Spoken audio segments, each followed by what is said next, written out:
Part 2. The Curiosity Divide. Chapter 4. 3 Ages of Curiosity. From this disease of curiosity are all those strange sights exhibited in the theater. St. Augustine Confessions. The way we think about curiosity has been anything but stable. As George Lowenstein puts it, curiosity has been subject to epochal attitude swings, in some eras regarded as a vice, in others a virtue, and in our own a confusing mix of both. Its checkered past helps to explain the disparate, conflicting ways we use the words curiosity and curious today. Other than describing someone with a hunger for knowledge, we also use curious to mean strange or weird, or to hint at danger. In the very ambiguity of the term is written its, curious history. In ancient Athens, curiosity or curiositas meant the pursuit of knowledge purely for its own sake. Men investigated the world and made theories about it because it was interesting, said Aristotle, not for any utilitarian end. The Greeks believed that if it wasn't a waste of time, it wasn't worth doing. If knowledge could be put to practical use. That was all very well, but to start with such an aim was rather grubby.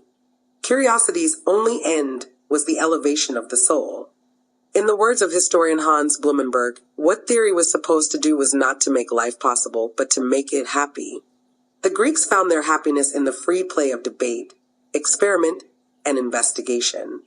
Idle curiosity, reposeful and bliss-conferring contemplation was the only game in Athens. The Romans inherited this purest conception of curiosity. Cicero defined it as an innate love of learning and of knowledge, without the lure of any profit. It wasn't a purely cerebral pursuit. It was something deeply felt. Cicero called curiosity the passion for knowing, and argued that Ulysses was drawn to the sirens because they promised to satisfy his vast intellectual curiosity rather than his sexual desire. Curiosity was also talked about as a bodily urge, an appetite. It embodied our lowest and highest natures. As the Catholic Church asserted its dominance over the lives of Europeans, the reputation of curiosity suffered a centuries-long reversal. The key figures in early Christianity regarded curiositas as a sinful diversion from the only object worthy of contemplation, God. In his Confessions, St. Augustine identified 3 problems with curiosity. First, it was, at least in the way Greeks conceived of it, pointless. Curiosity prompted men to investigate things that are useless to know, but which people desire to know only for the sake of knowing. Second, it was perverted. Just as lust overwhelmed the body and diverted men from the path of righteousness, so curiosity waylaid the mind. Augustine himself wrote of being distracted from his prayers by his curiosity about a passing lizard or a spider catching flies. Third, it was prideful. Man's desire to see or know what was hidden from him was an arrogant usurpation of divine authority. Why should he seek knowledge with which God had not seen fit to present him? Some 900 years after Augustine laid down the law, Thomas Aquinas became the first major church figure to challenge the orthodox view of curiosity. Though he insisted that it should have only one ultimate purpose, a greater understanding of God, Aquinas was a little more sympathetic to the Aristotelian desire for knowledge of the world. He made an important distinction between 2 types of curiosity. The first, the sinful kind, was half-hearted, aimless, quickly satisfied, and transient, a superficial dwelling on the object. The second kind was one that sought knowledge of truth about the creation. This type of curiosity was studious and serious. As you'll have noted, this is similar to the distinction between diversive and epistemic curiosity. Aquinas proposed a simple but powerful argument against the strict Augustinian view of curiosity. However much it abounds, knowledge of the truth is not bad, but good. Curiosity retained its bad reputation throughout the medieval period. However, it was only in the 15th century, with the revival of interest in classical ideas that came to be known as the Renaissance, that curiosity started to become respectable again. Or, if not quite respectable, at least glamorous. Leonardo da Vinci embodied a new and daring interest in the unknown, unexamined, and prohibited. The Church's monopoly on learning came into conflict with a growing political, military, and economic impetus to investigate, understand, and ultimately gain dominion over the natural world, a tension that came to a climax in the trial of Galileo, who first became a hero for demonstrating that the earth revolved around the sun, and then a prisoner for insisting it was the truth. Galileo's imprisonment was a rearguard action. The church was fighting a losing battle. Great thinkers, backed by powerful patrons such as the Medicis, were transforming humanity's view of its place in the universe. Galileo's telescope, and later, the news of Newton's orderly cosmos, opened up new and very practical possibilities in the realms of war, exploration, and trade. The Protestant Reformation had loosened the grip of Catholic dogma, making it more acceptable to question orthodoxies. In the 17th century, worldly curiosity was adopted by Europe's ruling classes. As barriers to travel and information dissolved, traders, administrators, and soldiers were bringing back amazing tales and glittering treasures from exotic lands, at the same time as scientists were proposing new theories of how the earth turned. The Curiosity Cabinet embodied a new conception of the globe and the cosmos beyond as a mystery that demanded exploration, a mystery of complex, terrifying, gorgeous variety, otherwise known as Wonder Cameron. These glass-fronted cabinets might contain rubies, Eastern sculptures, unicorn horns, pocket watches, pistols, astrolabes, miniature paintings, perfume bottles, deadly poisons, fossils, relics, silk ribbons, Amazonian drugs, bezoar stones. The objects could be from nature or man-made, instantly appealing or compellingly weird. But they were all, in their way, displays of knowledge and a way to signal status. In societies where commerce was making commoners rich, it was becoming ever more important to be seen to be educated and humane. The Curiosity Cabinet was a way of saying, look, scientific know-how, refined cultural tastes, technological expertise, and a witty sensibility, I contain all this. It was an elaborately constructed selfie. Not long after it became clear that curiosity was useful, it started to become virtuous again. In 1620, Sir Francis Bacon reassured his readers that Adam and Eve had sinned by seeking moral knowledge, rather than knowledge of nature, and that God regarded scientific investigation as an innocent and kindly sport of children playing at hide and seek. Rather than being a raid on a forbidden realm, the investigation of nature was reframed as a way of further revealing the glory of God's creation, a sign of humanity's superiority to the animals. If the Renaissance, global trade, and the scientific revolution made curiosity respectable again, it was the printing press that made it popular. The age of questions. In the 16th century, a bottom-up revolution in what one historian has called the mental operation of men got underway, powered by an extraordinary new technology. Gutenberg's printing press was a curiosity machine. It facilitated the rapid spread and exchange of ideas, corroding old certainties and igniting powerful new ideas. Its significance was already apparent early in the 17th century.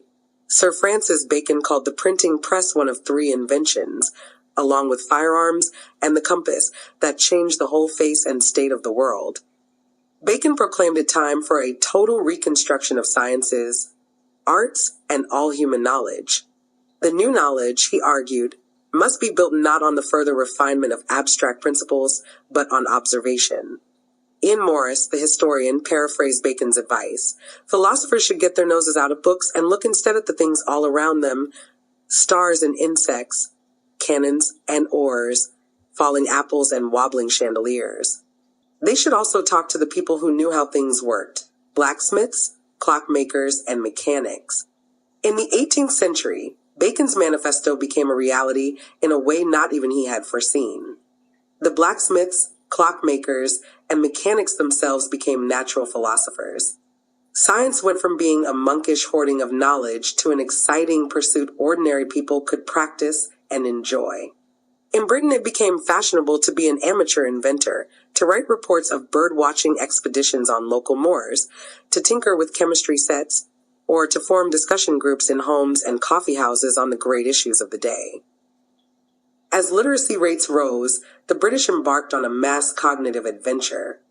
According to historian Roy Porter, between 1660 and 1800 more than 300,000 separate book and pamphlet titles were published in England, amounting to something like 200 million copies. The presses churn out teacher self-guides, educational treatises, and advice manuals on anything from gardening to gymnastics, carpentry to cookery. Reference books such as Johnson's Dictionary and the Encyclopedia Britannica were published, along with histories of the arts and sciences. The birth of a thriving newspaper industry also galvanized minds and generated questions. By the 1770s, there were 9 London dailies and 50 local weeklies, and 12 million newspapers were sold annually. "Knowledge is diffused among our people by the newspapers," said Samuel Johnson. Historian Charles Tanford has written that the Age of Enlightenment was not so much about being enlightened as becoming enlightened. Anyone who chose to exercise his brain and powers of observation could learn something new about almost any subject. All you had to do was ask someone where to look. Not everyone welcomed these developments. Alexander Cattcott, a grumpy anti-Newtonian, noticed that people were getting ideas above their station. Every man in this enlightened age presumed to have the liberty of making a philosophy for himself. Cattcott had spotted something. The new knowledge was empowering, and the curiosity it inspired was subversive. Reading Locke's philosophy of human rights, or reading news of the revolution in France, made a person more likely to question the fairness of his society. Such questions would lead, eventually, to the great social and political reforms of the 19th century. If Britain's rulers feared where all this questioning would end up, they also saw that it was bringing tangible rewards. Epistemic curiosity was the intellectual steam power of Britain's Industrial Revolution. Economic historian Joel Moker used the term industrial enlightenment to describe the way Britain's economic growth was fueled by ideas and knowledge, rather than just natural resources. The leading figures of the age were flamboyantly curious and highly entrepreneurial. Benjamin Franklin, James Watt, and Erasmus Darwin weren't intellectuals in ivory towers, but swashbuckling figures who wanted to change the world rather than merely contemplate it. They became iconic figures in their own lifetime. Franklin, in particular, was fixed in the public mind by the image of him capturing lightning with his kite. These were men who took ostentatious delight in learning, questioning, and arguing around the dinner table or in a coffee house. They made curiosity cool. It is hardly possible to overstate the value in the present state of human improvement of placing human beings in contact with other persons dissimilar to themselves and with modes of thought and action unlike those with which they are familiar.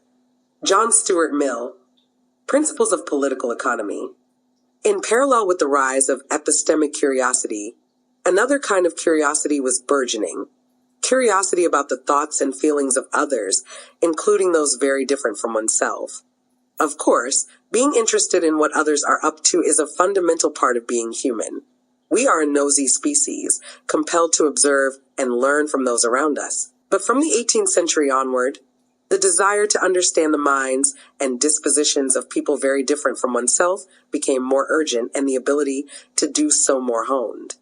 The new locus of curiosity was not the drawing room, but the street. To borrow from Jane Jacobs, the rise of the city provided what otherwise could be given only by traveling, namely, the strange. Strangers, a rare phenomenon if you lived in a village, were everywhere in the city, and their strangeness invited investigation, or at least speculation. In the room downstairs or just around the corner were secret passions, bizarre beliefs, weird customs. Like many of his contemporaries, James Boswell didn't like the way cities packed people together, but Samuel Johnson saw it as a strength. It is not in the showy evolutions of buildings, but in the multiplicity of human habitations which are crowded together, that the wonderful immensity of London consists. Johnson's most famous remark, "When a man is tired of London, he is tired of life," captured the sense of the city as a mystery that could never be exhausted. The major index of this rise in empathic curiosity was literature, fiction, drama, and poetry. William Shakespeare was born in the same year as Galileo Galilei. Each might be considered a founding figure of, respectively, empathic and epistemic curiosity. Around the same time as Sir Francis Bacon, another founding figure, codified the scientific method, Shakespeare revolutionized the dramatic soliloquy, allowing ordinary men and women a glimpse inside the minds and hearts of kings. In the 18th century, a whole new literary form was born. The novel took readers further inside the consciousness of others than any previous kind of story. There proved to be a tremendous popular hunger for such journeys. Daniel Defoe's Robinson Crusoe had a print run of 5,000 in its first year. Henry Fielding's Amelia sold as many in its first week. This desire to read about the lives of others went far beyond nosiness. When readers picked up Pamela or David Copperfield, they were finding out something of what it felt like to be another person, to spend time inside the mind of someone from a different sex, age, culture, or class. In 1759, economist and philosopher Adam Smith argued that each of us can be a judicious spectator who imagines as vividly as possible what it is to be in the situation of the other. And he used literary reading as his model for this new way of thinking. 100 years later, novelist George Eliot proposed that the greatest benefit we owe the artist, whether painter, poet, or novelist, is the extension of our sympathies. Contemporary American philosopher Richard Rorty said that the novel was the characteristic genre of democracy because of its role in widening the circle of sympathy people felt for others. Despite being a philosopher himself, he argued that fiction was a superior tool to reason when it came to bringing people together. A Christian and an atheist, for example, might not be able to reason their way to common sympathy and may well get into a fight because the very methods of reasoning they each relied on were parochial, born of the epistemic communities of which they are a part. Only fiction has the power to cross the mental barricades, to make strangers intelligible to each other, because it moves people's hearts as well as engaging their minds. Rorty gave the example of the 1852 novel Uncle Tom's Cabin by Harriet Beecher Stowe, generally acknowledged to have had a profound effect on attitudes towards slavery, due to its powerful portrayal of long-suffering Uncle Tom. The novel sold 300,000 copies in its first year of publication in America and 1 million in Britain. It is said that when Abraham Lincoln met Stowe as the Civil War began, he remarked, "So this is the little lady who started this great war." Recently, scientists have become interested in exactly what it is about fiction that makes it so compelling. In 2011, Raymond Marr, a professor of psychology at York University in Canada, published a review of 86 fMRI brain scan studies and concluded that there was substantial overlap between the neural networks we use to understand stories and the ones we use to navigate our relationships.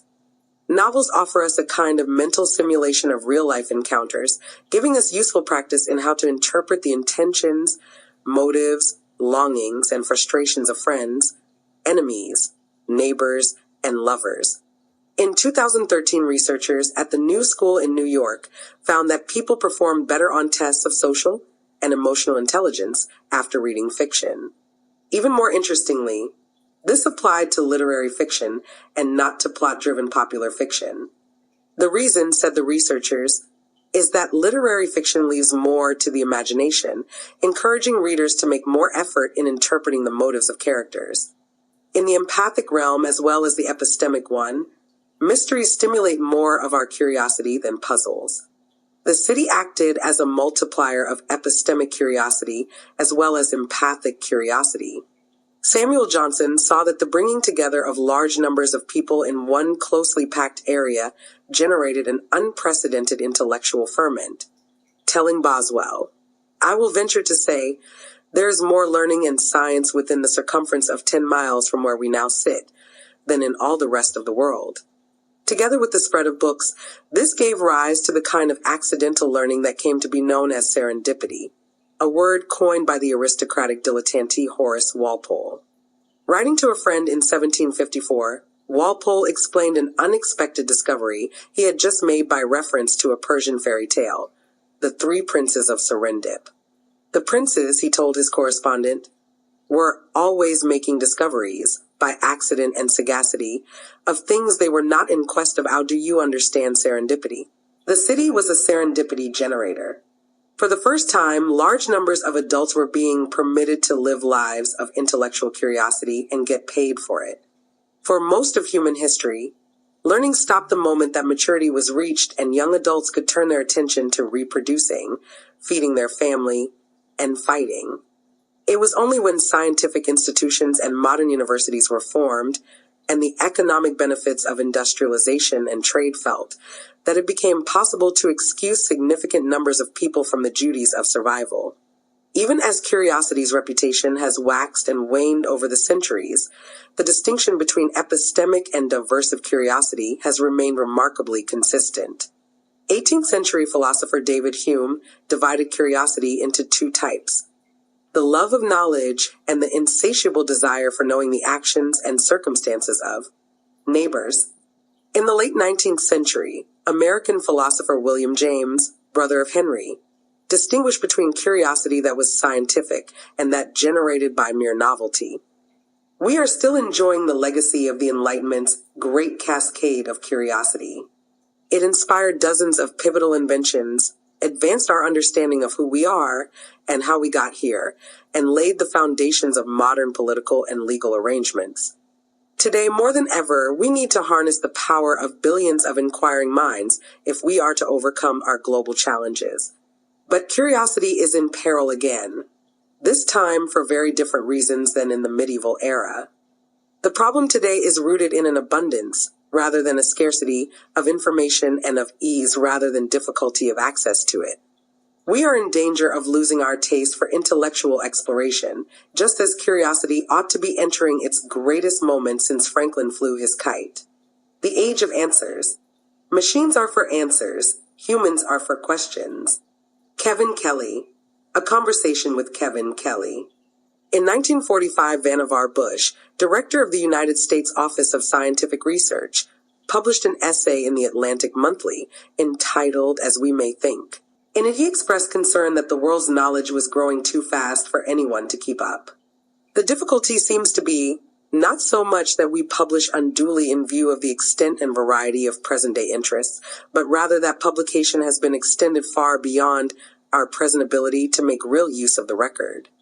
The summation of human experience is being expanded at a prodigious rate, and the means we use for threading through the consequent maze to the momentarily important item is the same as was used in the days of square-rigged ships.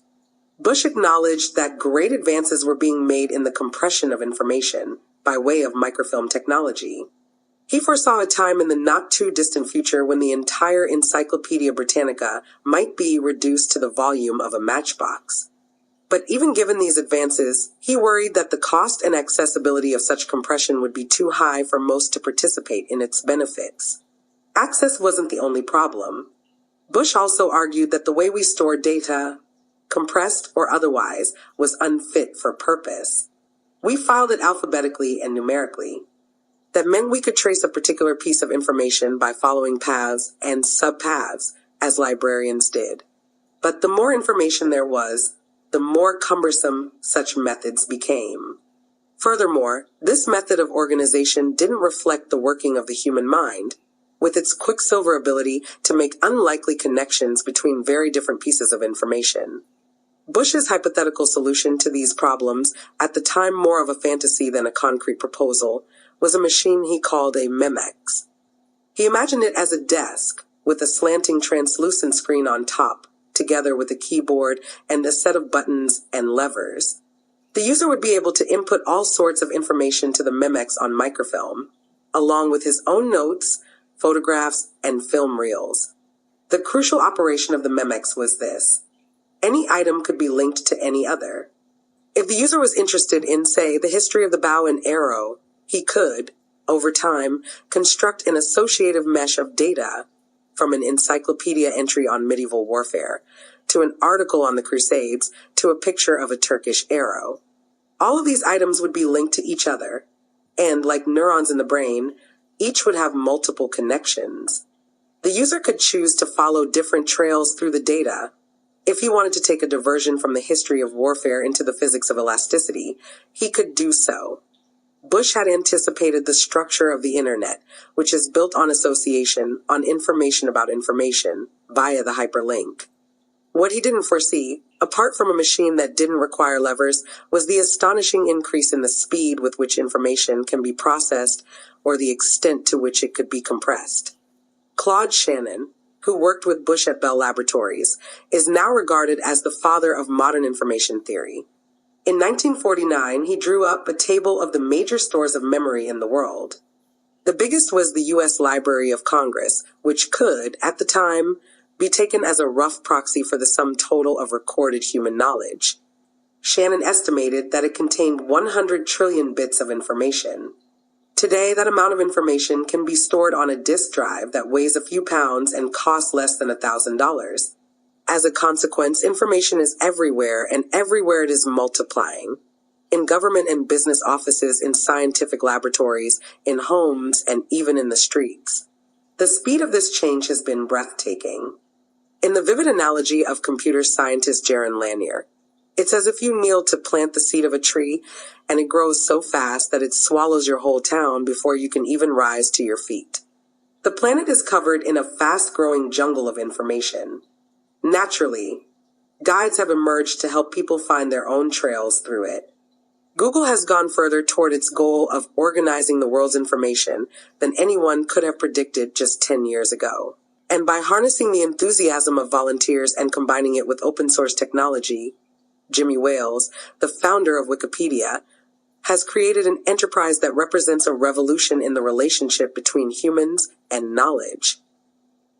These online intermediaries between us and the world's information have their shortcomings and algorithmic biases.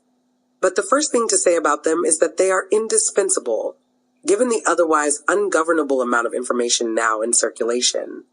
The modern internet is now the best ever resource for the curious mind. From my laptop or mobile phone, I can instantly access essays on Bach cantatas, or watch lectures on development economics and astrophysics from some of the finest minds in each field. I can pore over Shakespeare's First Folio, scrutinize the brushstrokes on a Rembrandt, watch and rewatch crucial scenes in The Godfather. I can sign up for courses at the world's great universities, or join communities of people who are as interested in learning blues guitar as I am. I can scour the web for information that might be helpful to my business, or spark a new idea for my book. Much or most of this I can do for free. But despite this, we may be becoming a less curious society than 18th century London. Curiosity is about the demand, as well as the supply of information. It's about what we want, how we feel about it, and how much effort and time we are prepared to invest in it. It's also about discrimination. It involves choices about which knowledge we want to explore. As we've seen, the web can give us answers before we've even had time to think about the question.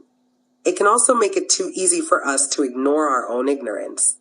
One day in 1945, a man named Percy Spencer was touring one of the laboratories he managed at Raytheon in Waltham, Massachusetts, a supplier of radar technology to the Allied forces fighting the Second World War. He was standing by a magnetron, a vacuum tube that generates microwaves to boost the sensitivity of radar, when he felt a strange sensation. Checking his pocket, he found his candy bar had melted. Curiosity aroused, he sent for a bag of popcorn and held it up to the magnetron. The popcorn popped. Within a year, Raytheon made a patent application for a microwave oven. The history of scientific discovery is peppered with breakthroughs that came about by accident. The most famous being Alexander Fleming's discovery of penicillin in 1928, prompted when Fleming noticed how a mold that floated into his petri dish held the surrounding bacteria at bay. Spencer and Fleming didn't just get lucky. They were intensely curious people who had accumulated a vast knowledge of their field and were engaged on quests of understanding and improvement. They were ready to spot and seize the significance of an anomaly when they came across one. These days, we tend to associate serendipity with luck and neglect what Horace Walpole called sagacity. After he felt his candy bar melt, Spencer didn't shrug his shoulders and walk on, which is what most of us would probably have done.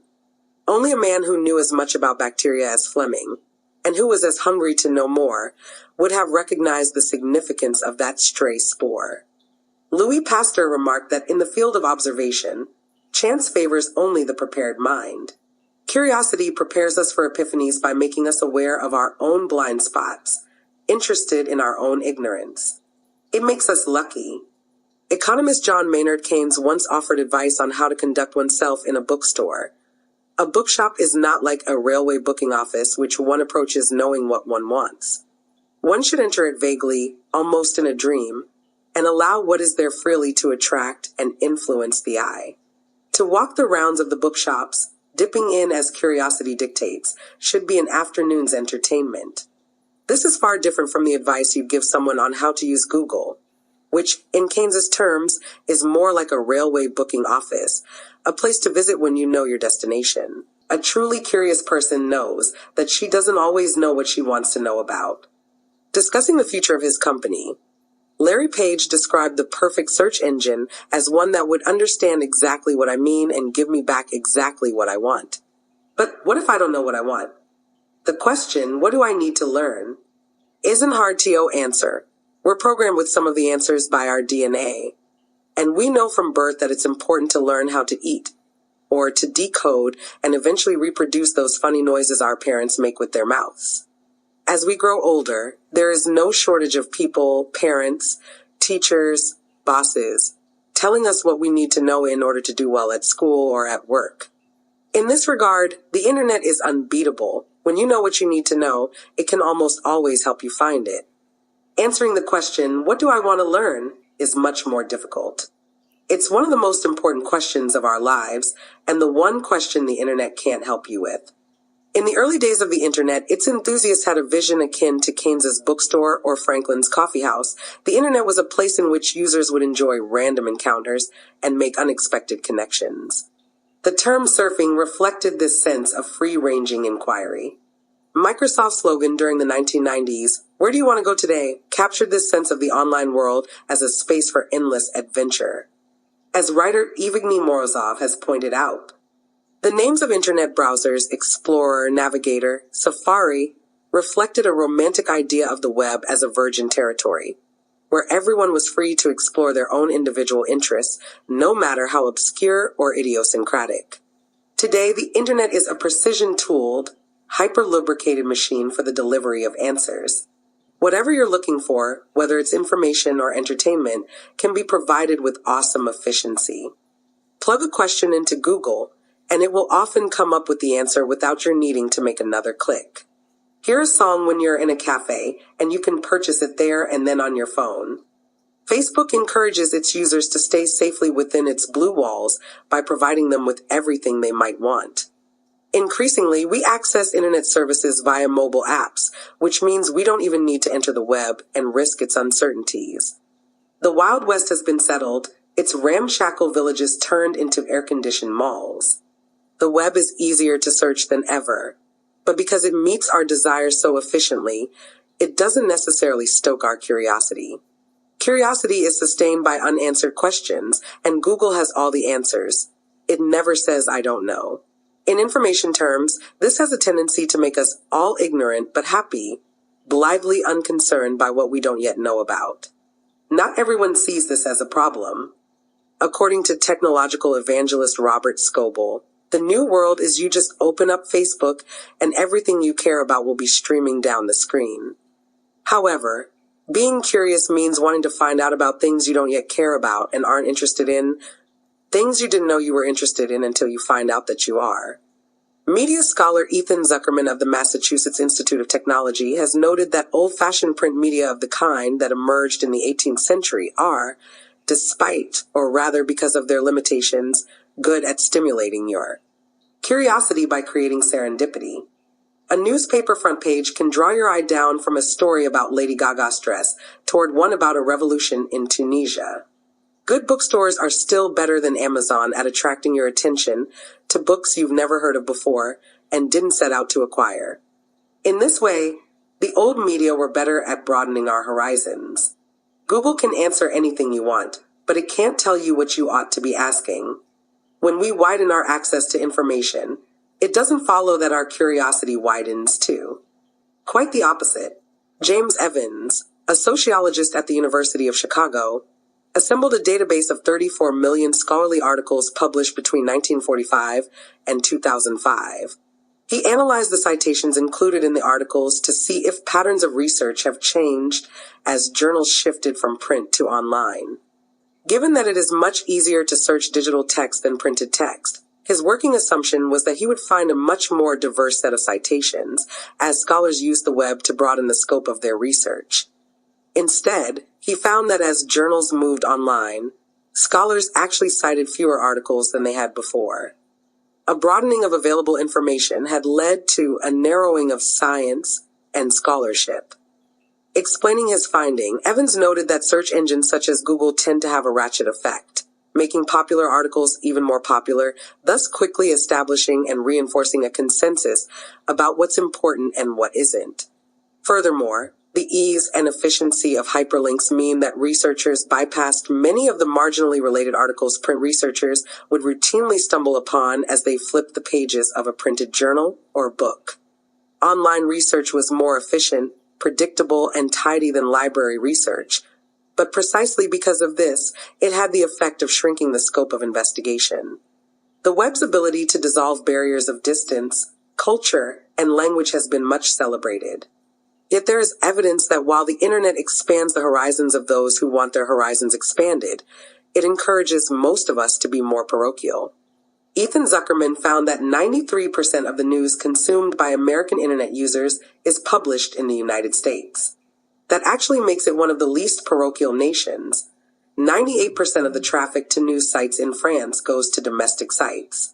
Information may flow globally, says Zuckerman, but our attention tends to be highly local and highly tribal. Economists Fernando Ferreira and Joel Waldfogel have studied the music buying habits of consumers from 22 countries in the half-century since 1960.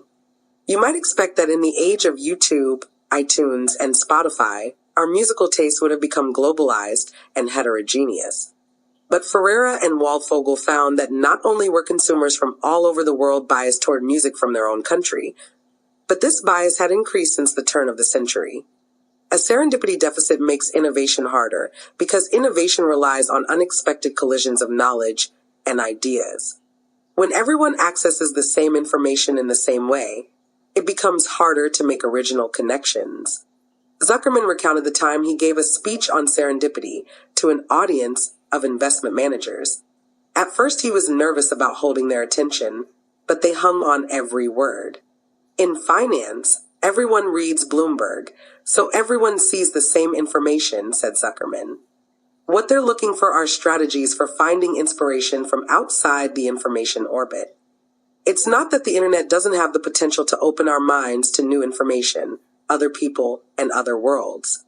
It's that all too often, this potential lies untapped.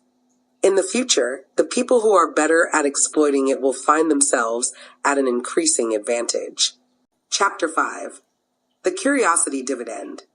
Education is the single biggest factor in determining whether individuals are likely to prosper in today's world.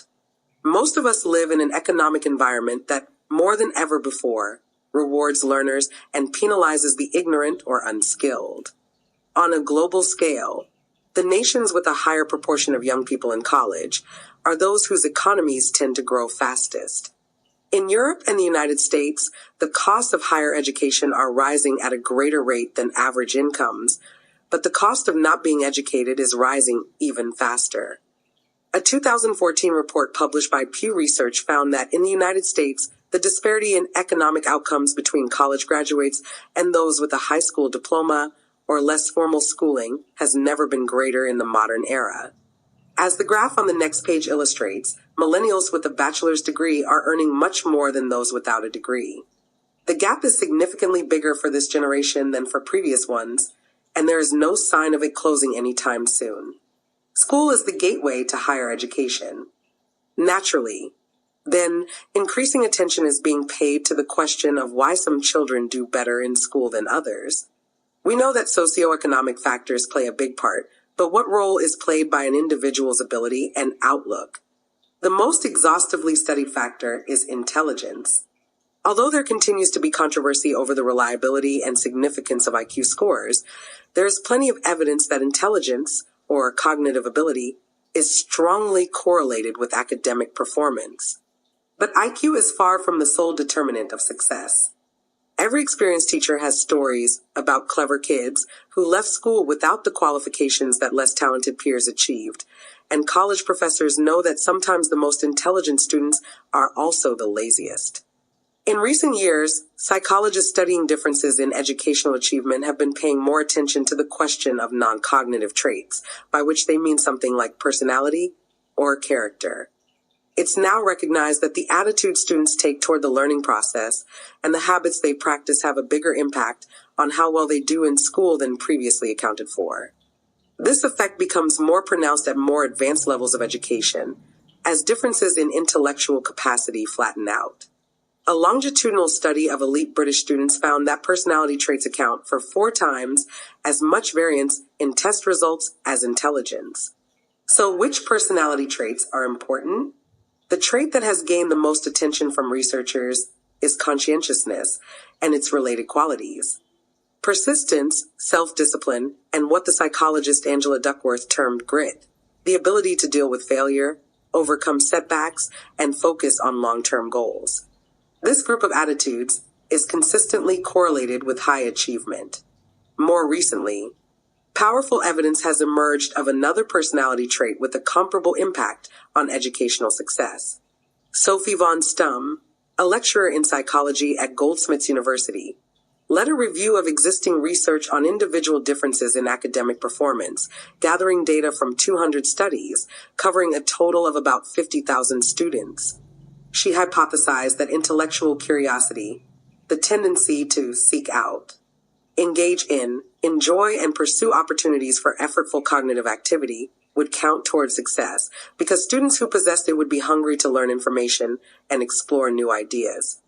The data proved her right. Von Stum and her collaborators found that curiosity had roughly as big an effect on performance as conscientiousness.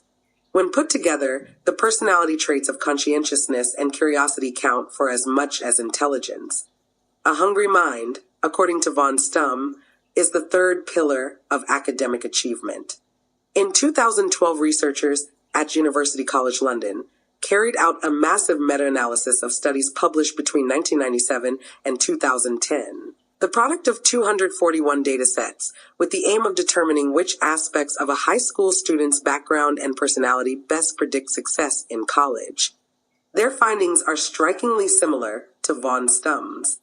The researchers investigated 3 categories of potential predictors: demographic factors such as sex and social class, conventional measures of cognitive ability such as IQ and academic achievement in high school, and 42 character traits that have at one time or another been held to be influential on educational outcomes, such as self-esteem or optimism. They found that demographic factors played little part in college success. The best predictors of success were intelligence and performance in school.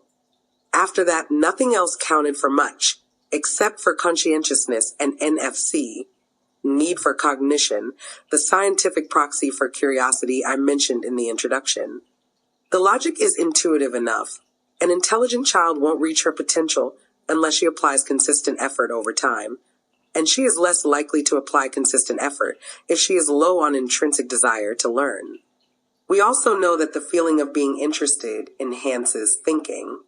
Psychologist Paul Sylvia explains that when people are interested in what they're reading, they pay closer attention, process the information more efficiently, make more connections between new and existing knowledge, and attend to deeper questions raised by the text rather than merely noting its surface features. But it's only now that researchers can quantify the importance of curiosity to educational outcomes.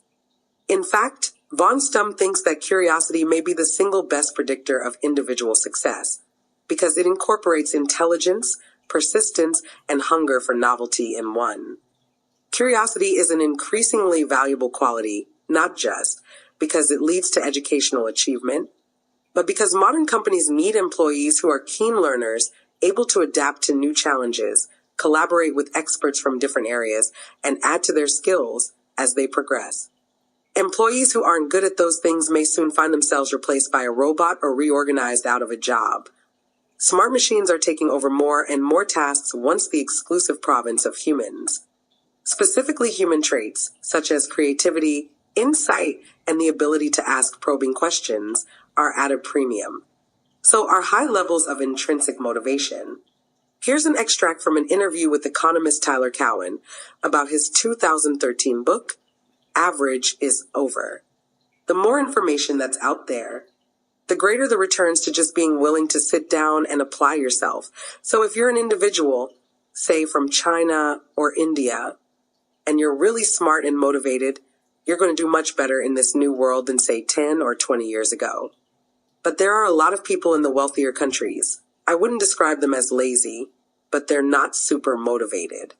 They think they can more or less get by. I think in relative terms, those people are already starting to see lower wages because they're not quite the prized commodities they think they are. Curiosity is more valuable than ever. Factors that have an impact on levels of curiosity across societies include our educational systems, child-rearing practices, and social attitudes. All of these are affected by how we use the internet. If Vannevar Bush had been allowed to drop on the 21st century, he may have been simultaneously excited and disappointed. A user of the social news and discussion site Reddit recently posted the following question. If someone from the 1950s suddenly appeared today, what would be the most difficult thing to explain to them about today? The most popular answer was this one.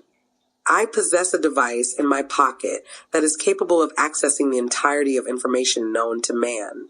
I use it to look at pictures of cats and get into arguments with strangers. The term digital divide emerged in the 1990s to describe the technologies, haves and have-nots, those who could benefit from the educational benefits of the internet and those excluded from them. It inspired efforts to spread access as widely as possible, particularly to low-income families, and partly as a result, the divide has narrowed. But increased access to the internet isn't, in itself, a social good. What matters is how it is used. As Dana Boyd, a senior researcher at Microsoft, puts it, the spread of internet access mirrors and magnifies existing problems we've been ignoring. Foremost among them is that not everyone is interested in exercising their epistemic curiosity. The Kaiser Family Foundation, a healthcare nonprofit, has been surveying the media habits of Americans for more than a decade, and it has found that children in the United States now spend at least 10 hours a day with digital devices, an increase of more than 50% since 1999. The poorer a household is, the more time its children spend glued to a device. According to the Kaiser study, children and teenagers whose parents do not have a college degree spent 90 minutes more per day exposed to media than children from higher socioeconomic families. This divide is widening. In 1999, the difference was 16 minutes. It turns out that when most people get their hands on a computer rather than pursue their curiosity, what they want to do is play Angry Birds. Despite the educational potential of computers, the reality is that their use for education is minuscule compared to their use for pure entertainment, said Vicky Rideout, author of the study. Instead of closing the achievement gap, they're widening the time-wasting gap. Another study, a survey of teachers carried out by Pew Research, found that 90% of teachers agreed that digital technologies were creating an easily distracted generation with short attention spans. 3 out of 4 teachers surveyed said that they believed students had been conditioned by the internet to find quick answers. In interviews with researchers from Common Sense Media, teachers described the Wikipedia problem. Students are so used to finding answers within a few clicks that they balk at the hard work of investigating problems that don't yield answers quickly. As one high school teacher said of her pupils, they need skills that are different than spit, there's the answer. You often hear it being said that new technologies will transform education for the better. Maybe they will, but we need to be careful. Introducing the internet to classrooms can be bad for learning. In a 2014 paper published in the journal Management Science, a team of researchers from Carnegie Mellon University used a rich set of data from middle schools in Portugal to analyze the effects of broadband access on educational achievement. They found that the schools that allowed their pupils higher levels of broadband use achieved worse grades than those that didn't. The children with more internet access were having so much fun on YouTube that they weren't learning anything. The only sensible answer to the question, is the internet making us stupid or more intelligent, is yes. The internet presents us with more opportunities to learn than ever before and also allows us not to bother. It is a boon to those with a desire to deepen their understanding of the world, and also to those who are only too glad not to have to make the effort. If you want to watch the black-spotted pufferfish in its natural habitat pore over a Gutenberg Bible, or discover who invented the paper clip, you can do so on the web. Similarly, if you want to take courses in French or molecular biology, or share your epistemic enthusiasms and brilliant ideas, however arcane, with communities of people who are interested in the same things, you can. But if you're incurious, or, like most of us, a little lazy, then you will use the internet to look at pictures of cats and get into arguments with strangers. You will use it to get quick answers to questions that you might otherwise have to take your time over, think harder on, and absorb more deeply as a result. The internet will effectively take over the functions normally performed by your instinct for inquiry. Your curiosity will be outsourced, and before you know it, you will forget how to practice it. Rather than a great dumbing down, it's likely that we are at the beginning of a cognitive polarization, a division into the curious and the incurious. People who are inclined to set off on intellectual adventures will have more opportunities to do so than ever in human history. People who merely seek quick answers to someone else's questions will fall out of the habit of asking their own, or never acquire it in the first place. In the blunt formulation of writer Kevin Drum, the internet is making smart people smarter and dumb people dumber.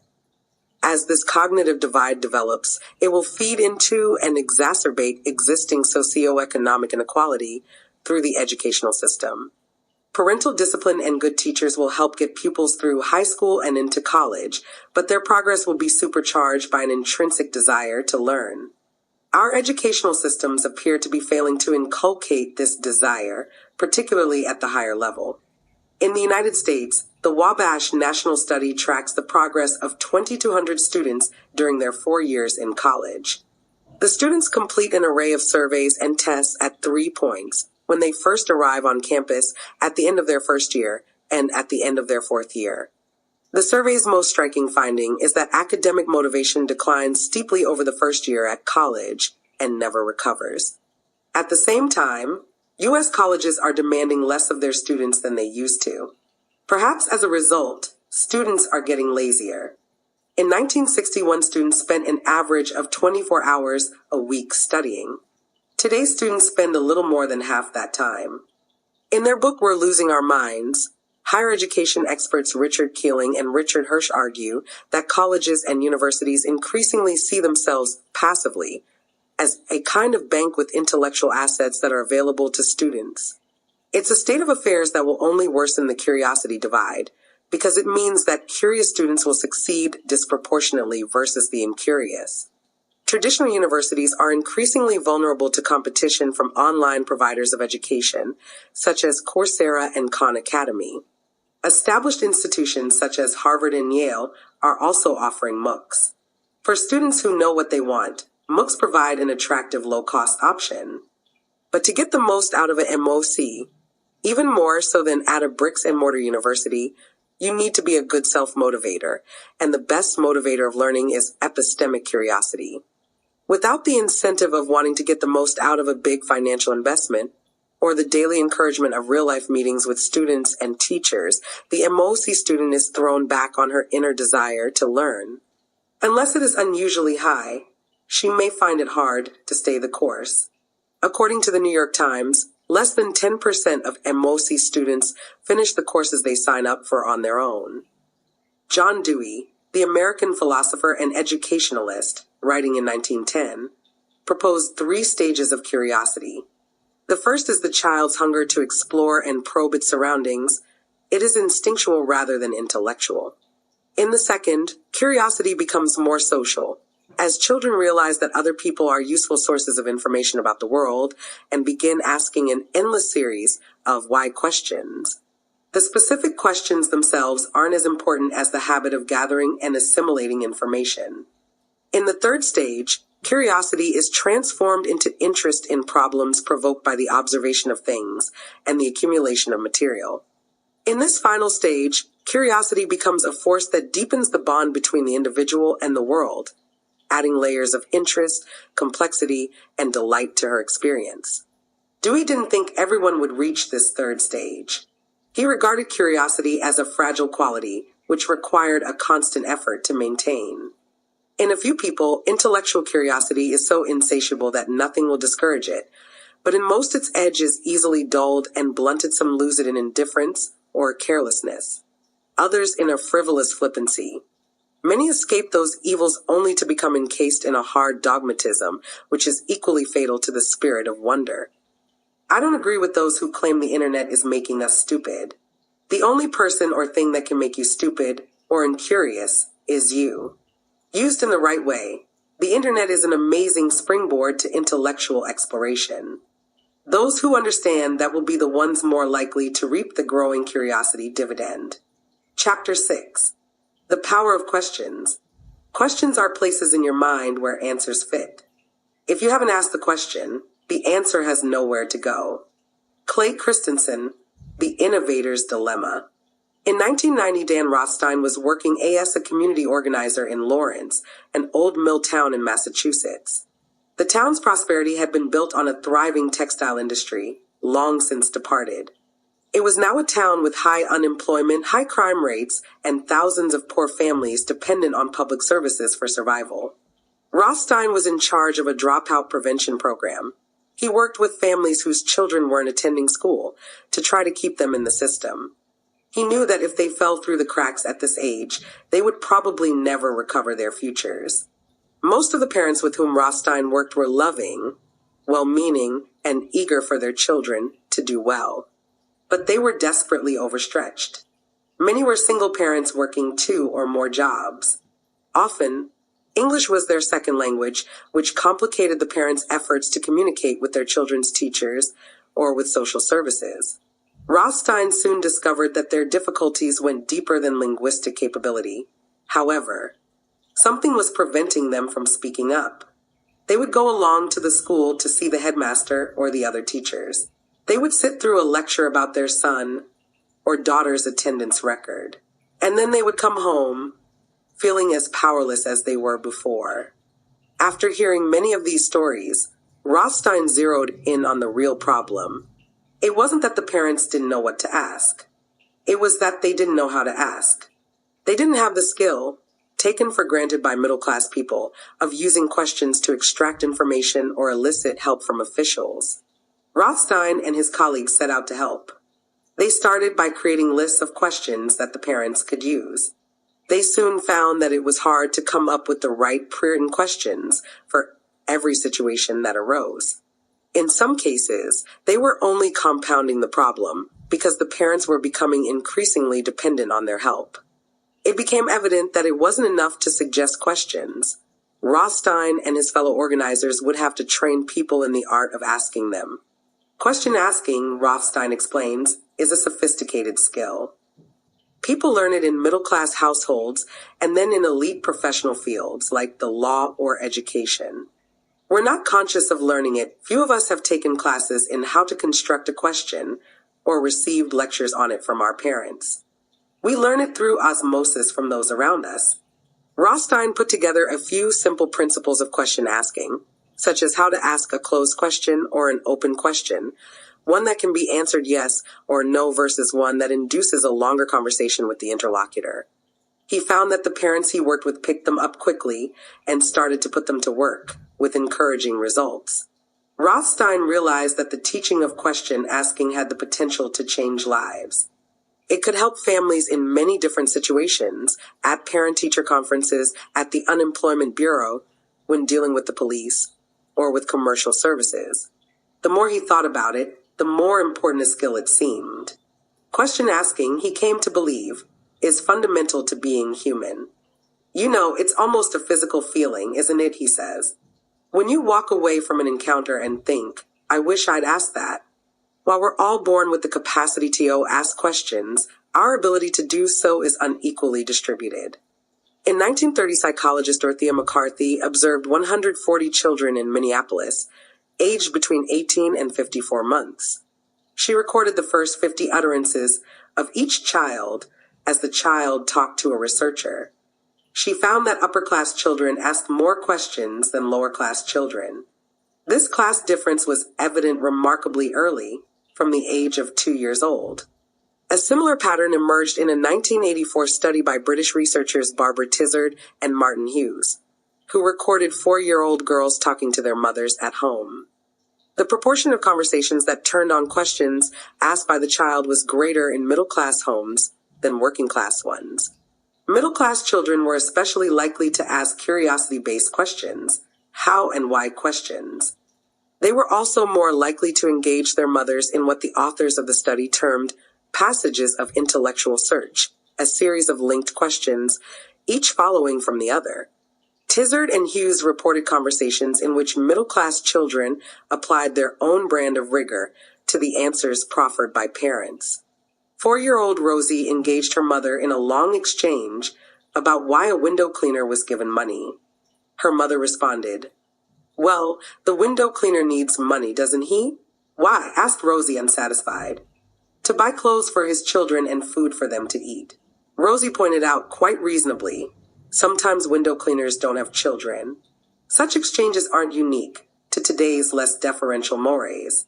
Scientist and educationalist Nathan Isaacs, writing in 1930, recalls a girl of nearly 4 asking her mother, "Why don't we milk pigs?" Her mother's reply, "Because they have little ones of their own to feed," didn't satisfy her. "So, do cows have calves?" she pointed out. As Tizard and Hughes drily remark, young children are capable of pursuing knowledge with penetrating, remorseless logic. Why are middle-class children more likely to use questions to explore their curiosity? Not necessarily because they are getting more answers. Tizard and Hughes found that working-class mothers were just as likely to answer their children's questions. Rather, it was because they were getting more questions. Mothers who asked more questions of their children had children who asked more questions of them. Question asking, it turned out, is contagious. An American study in 1992 provided more evidence for this finding. The researchers studied parent-child interactions in the homes of 40 children. They found a wide variance between different families in the number of questions that parents asked of their kids. The tendency to ask many questions went along with a conversational style in which parents would take up, expand, and discuss what their children had said. The parents who asked fewer questions were more likely to issue prohibitions. Stop. Don't do that. Children who observe their parents using language as a tool for cognitive exploration, rather than control, were more likely to emulate that usage. Just as some households are more curious than others, so are some cultures. A 2011 study recorded the everyday conversations of 3- and 5-year-olds living in villages or small towns in countries on 4 different continents: Belize, Kenya, Nepal, and Samoa. The children were from poor families, their parents subsistence farmers or low-wage laborers. Information-seeking questions made up about 1/10 of their remarks, a similar proportion to that observed among American kids. But whereas 1/4 of the American children's information-seeking questions started with how or why, such exploratory questions were rare in the non-Western communities. In fact, they accounted for just 1 in 20. One of the authors of the study, anthropologist Robert Monroe, noted that mothers in these communities tended to place a strong emphasis on their children being obedient and respectful. They rarely hesitated to scold or beat their children if they deemed them to have spoken or acted out of line. Dialogue with children seemed to be conceived of in almost exclusively functional terms, as a means of instruction and organization rather than as an exchange of information, ideas, or jokes. Across the 4 countries, it was children in Samoa who asked the greatest proportion of information-seeking questions, and the children in Kenya who asked the least. Paul Harris speculates that this is because of the respective levels of education in those countries. The Samoan parents were more likely to have attended school when they were young, and thus to have grown up with a model of conversation as a way of exchanging information. When they eventually become parents, they are likely to reactivate that model and use it as a guide in raising their own children. The study also suggests that open-ended, intellectually inviting questions are what you have time for after you're done with the business of survival. If middle-class families in affluent economies are more curious, it's partly because they can afford to be. Their basic needs for food, warmth, and security are taken care of, and they can devote cognitive resources to curiosity. As we've seen, using language as a tool to satisfy and further one's curiosity is a habit that middle-class children are more likely to learn than poor and working-class children. This isn't just a shame in terms of the intellectual development of poor children. It perpetuates and exacerbates the social disadvantage they started out with. Annette Leroux is a sociologist at the University of Pennsylvania who has, over the past 20 years, done more than anyone else to document the differences between growing up in a poor or working-class household in the United States versus growing up in a middle-class household. Her work, itself a testament to the power of curiosity, gets beneath the hard facts and figures of inequality to the lived reality of social class.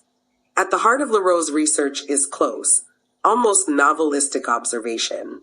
She or one of her team spends weeks virtually living with the families they are studying. They gather information by talking to the children and their parents about their daily routines, hopes, and fears. But what they really do is observe. They are there in the mornings when the family is getting ready for the day ahead. They are there when the children get home from school. They are there at mealtimes and during TV sessions. They accompany family members on sports days, school visits, and trips to the doctor, and they witness arguments, tears, hugs, conversations, games, and chores. The researchers make notes on everything they witness, and after they have completed their time with the family, Leroux turns their observations and reflections into a written narrative that describes the texture of that family's daily life. At the same time, she brings her deep experience and sharp analytical mind to bear on the material, identifying the social dynamics of each family's life, looking for significant similarities and differences in the ways families interact with the world around them. Based on this close-up work, Leroux has concluded that working-class families and middle-class families pursue two very different methods of child rearing, and that these contribute in subtle but powerful ways to the perpetuation of inequality. Middle-class parents are more likely to pursue a policy of concerted cultivation. They think of their child as someone whose talents must be assiduously nurtured and devote a lot of resources to doing so. They organize the life of the family around their children's needs, providing an activity-packed hothouse that is designed to develop their child's abilities to the maximum extent. Take the Williams family, with whom Leroux spent time while putting together the material that formed the basis of her influential book, Unequal Childhoods.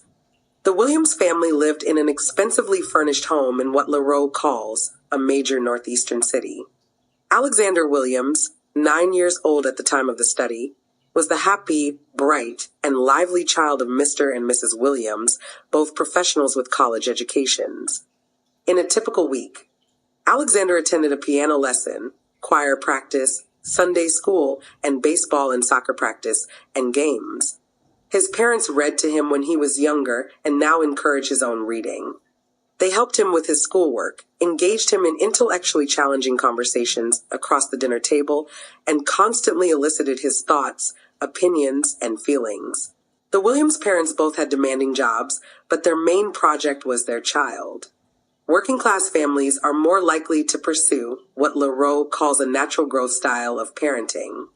While no less loving than middle-class parents, working-class parents spend less time, effort, and expense developing their children's talents and involve them in fewer organized activities. This isn't necessarily through choice. Poorer parents have to focus on getting through the month and are lucky if they have any money, time, or energy left over for piano lessons and reading sessions. The children of working-class households are likely to spend more time entertaining themselves on their own. Leroux doesn't approve or disapprove of one parenting style over another. The kids raised in natural growth households were often happy and lived lives which embodied some of our fondest ideals of childhood. with long hours doing little but daydreaming or playing their own games, alone or with friends. The middle-class children in her study were more easily frustrated when they were given nothing to do, and their sense of entitlement could manifest itself in unappealing ways. But, says Leroux, there's no doubt that concerted cultivation better prepares children for the demands that modern society will make of them as adults. Modern workplaces and institutions, even educational institutions, place a premium on assertive, confident individuals in command of powerful linguistic and reasoning abilities. One of the primary skills that a child raised under concerted cultivation learns is how to come up with their own questions. When Mrs. Williams took Alexander on a routine visit to the doctor, Leroux joined them. During the drive, Mrs. Williams spoke to her son. Alexander, you should be thinking of questions you might want to ask the doctor. You can ask him anything you want. Don't be shy. You can ask anything. Alex considered this, then said, I have some bumps under my arms from my deodorant. Really, said his mother. Well, you should ask the doctor. In the examination room, the doctor began going through what he called the routine questions. As he did so, he noted that Alex was in the 95th percentile in height. Alex interrupted him. Alex, I'm in the what? Doctor, it means that you're taller than more than 95 out of 100 young men when they're, 10 years old. Alex, I'm not 10. Doctor, well, they graphed you at 10. You're 9 years and 10 months. They usually take the closest year to get that graph. Leroux doesn't suggest that Alex was being rude in this exchange. But by interrupting an authority figure with his own question, he was displaying the kind of confident curiosity and presumption of self-importance that only a child from a middle-class household is likely to possess. Middle-class children use their superior language skills to customize whatever situation they are in, says Leroux. Later in life, this serves them well as they make their way through the educational system and then the world of work. Adults from middle-class households are adept at maximizing the opportunities that come their way, which are themselves more likely to be abundant than for a child from a working-class family. They are skilled at bending situations and structures to their own will. Adults from working-class families are more likely to be like the adults that Dan Rothstein worked with in Massachusetts, unable to impose themselves on the often anonymous and uncaring face of institutions vital to their well-being. In another vignette from the life of the Williams family, Alex and his mother are discussing his homework project at the kitchen table as his father washes the dishes. When his father jokingly suggests that he should copy some answers from a book, Alex, calling his bluff, threatens to take him up on the idea. When his father hastily demurs, Alex's mother says to Alex, "There's a word for that, plagiarism." Alex makes it clear that he already knows the word and introduces the concept of copyright to the conversation. The family then starts arguing over definitions. This kind of conversation, routine in many middle-class families, instills curiosity and the linguistic confidence to pursue it. It's certainly not that working-class children are inherently less curious. Indeed, as Leroux remarked in an email, working-class children can be said to have more opportunity to express genuine curiosity because they're not as hothoused and hyper-scheduled as middle-class children and are thus allowed more time to follow their own whims. When they do land upon something they love doing, Leroux told me, they are more likely to be in control of it. In the rare cases when the working-class children did enroll in an organized activity, the children were the ones driving the process, with more heartfelt interest and enthusiasm than the children in middle-class families. But middle-class families are better at instilling the habit of question-asking into their children. They are constantly quizzing them and making themselves available to be quizzed.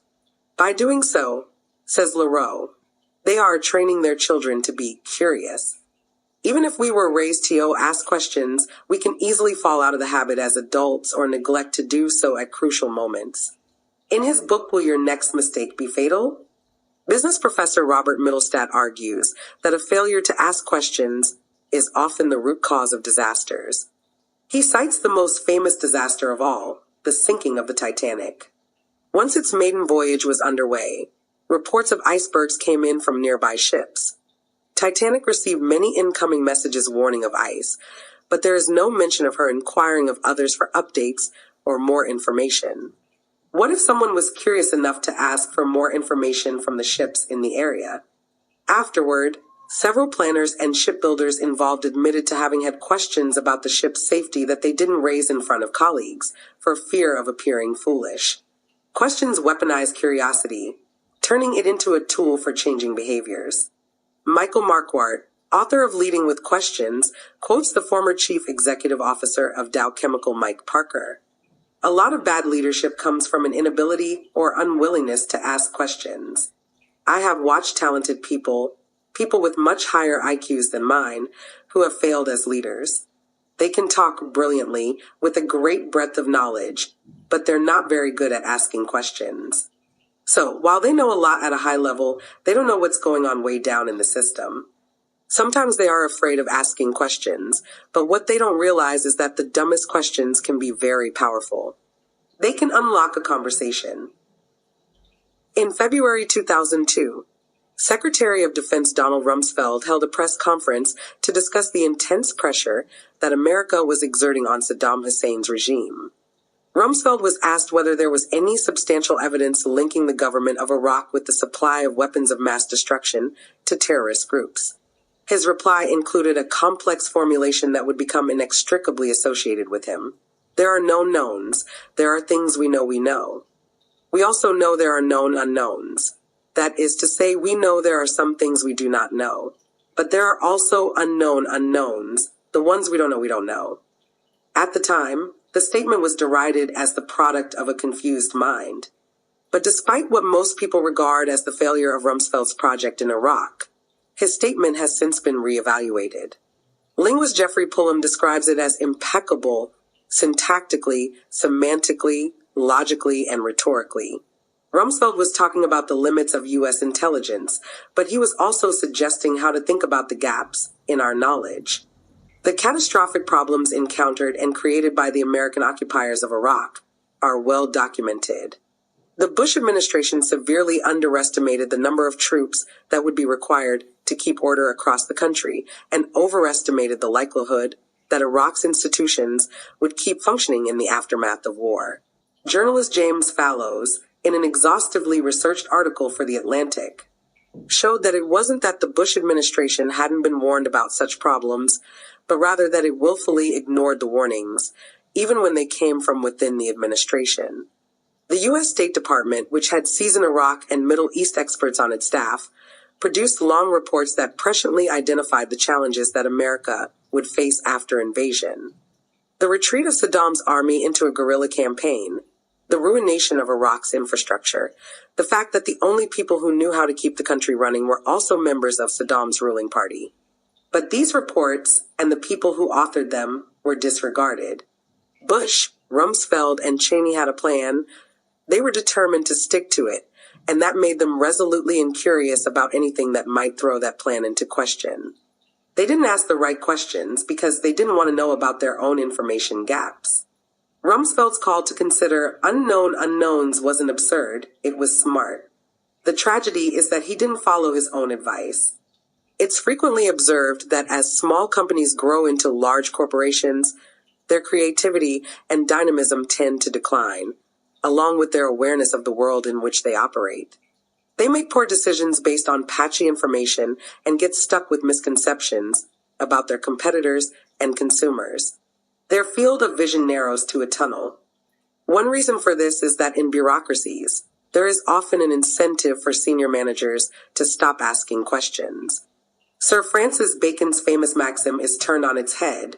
Ignorance becomes power. In October 2010, Jerome Kerviel, a former trader at the European Bank Societe Generale, was sentenced to 5 years in prison. 2 years before, he had carried out a series of trades that had resulted in losses of nearly $7 billion for his employer. Ever since the story broke, senior bosses at Societe Generale had claimed that Kerviel had been operating entirely under the radar, that they had no knowledge of his actions and certainly hadn't authorized them. Kerviel insisted all along that his managers knew what was going on but turned a blind eye as long as he kept making profits. His managers denied this, and it was impossible to prove otherwise. Similar disputes arose during the scandals that shook News International in 2011 and 2012. Senior managers, starting with James Murdoch and his father, Rupert Murdoch, were keen to show that they had no knowledge of what their employees were up to, even at the risk of sounding as if they were embarrassingly out of touch with what was happening in their organizations. At SOCGen and News International, knowing what not to know was itself indispensable knowledge. Lindsay McGoey, a sociologist at the University of Essex, studies strategic ignorance, the circumstances in which cultivating ignorance becomes more advantageous than cultivating knowledge. Ignorance, as a deliberate choice, can be used to reinforce prejudice and discrimination. McGoey cites the example of a ruling by the U.S. Justice Department in 1986. At the height of the AIDS panic, that stated that employers could fire individuals with AIDS as long as they could claim to be ignorant of the established medical fact that AIDS did not pose a danger in the workplace. A policy of deliberate ignorance is often adopted by those who wish to protect their own power. Large organizations are particularly prone to it because they have layers of managers whose priority is not innovation or improved effectiveness, but the retention of their positions. As McGoey points out, strategic ignorance played an important role in the financial crisis of 2008. It wasn't that bankers didn't see the warning signs of catastrophe so much as they chose not to see them.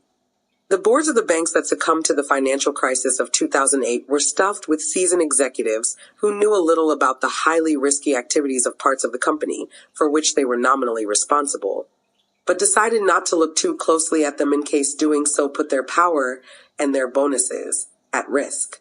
Success can breed deliberate ignorance. It seems to be a law of business that the more a firm grows, the less it values difficult questions. Why question what works? In his classic business book, The Innovator's Dilemma, Clayton Christensen shows how even the smartest of companies can fail because they stop asking how they can do things better. Precisely because they have become so successful at catering to customers who buy their most profitable products or services, market-leading companies often neglect what is happening at the unglamorous low end of the market. Smaller competitors, providing cheaper alternatives, are driven by necessity to ask fresh questions about the changing needs of customers. That makes them more innovative, and the cheap but effective products they create can disrupt and eventually overturn the dominance of the larger company. Questions are the best weapons of the weak against the strong, but only because the strong unilaterally disarm. Michael Marquardt identifies 4 reasons that we don't ask questions when we ought to. First, there is a desire to protect ourselves from the danger of looking stupid. How many times have you been part of a conversation and had a nagging question, but were too scared to ask it in case everyone in the room laughed at you?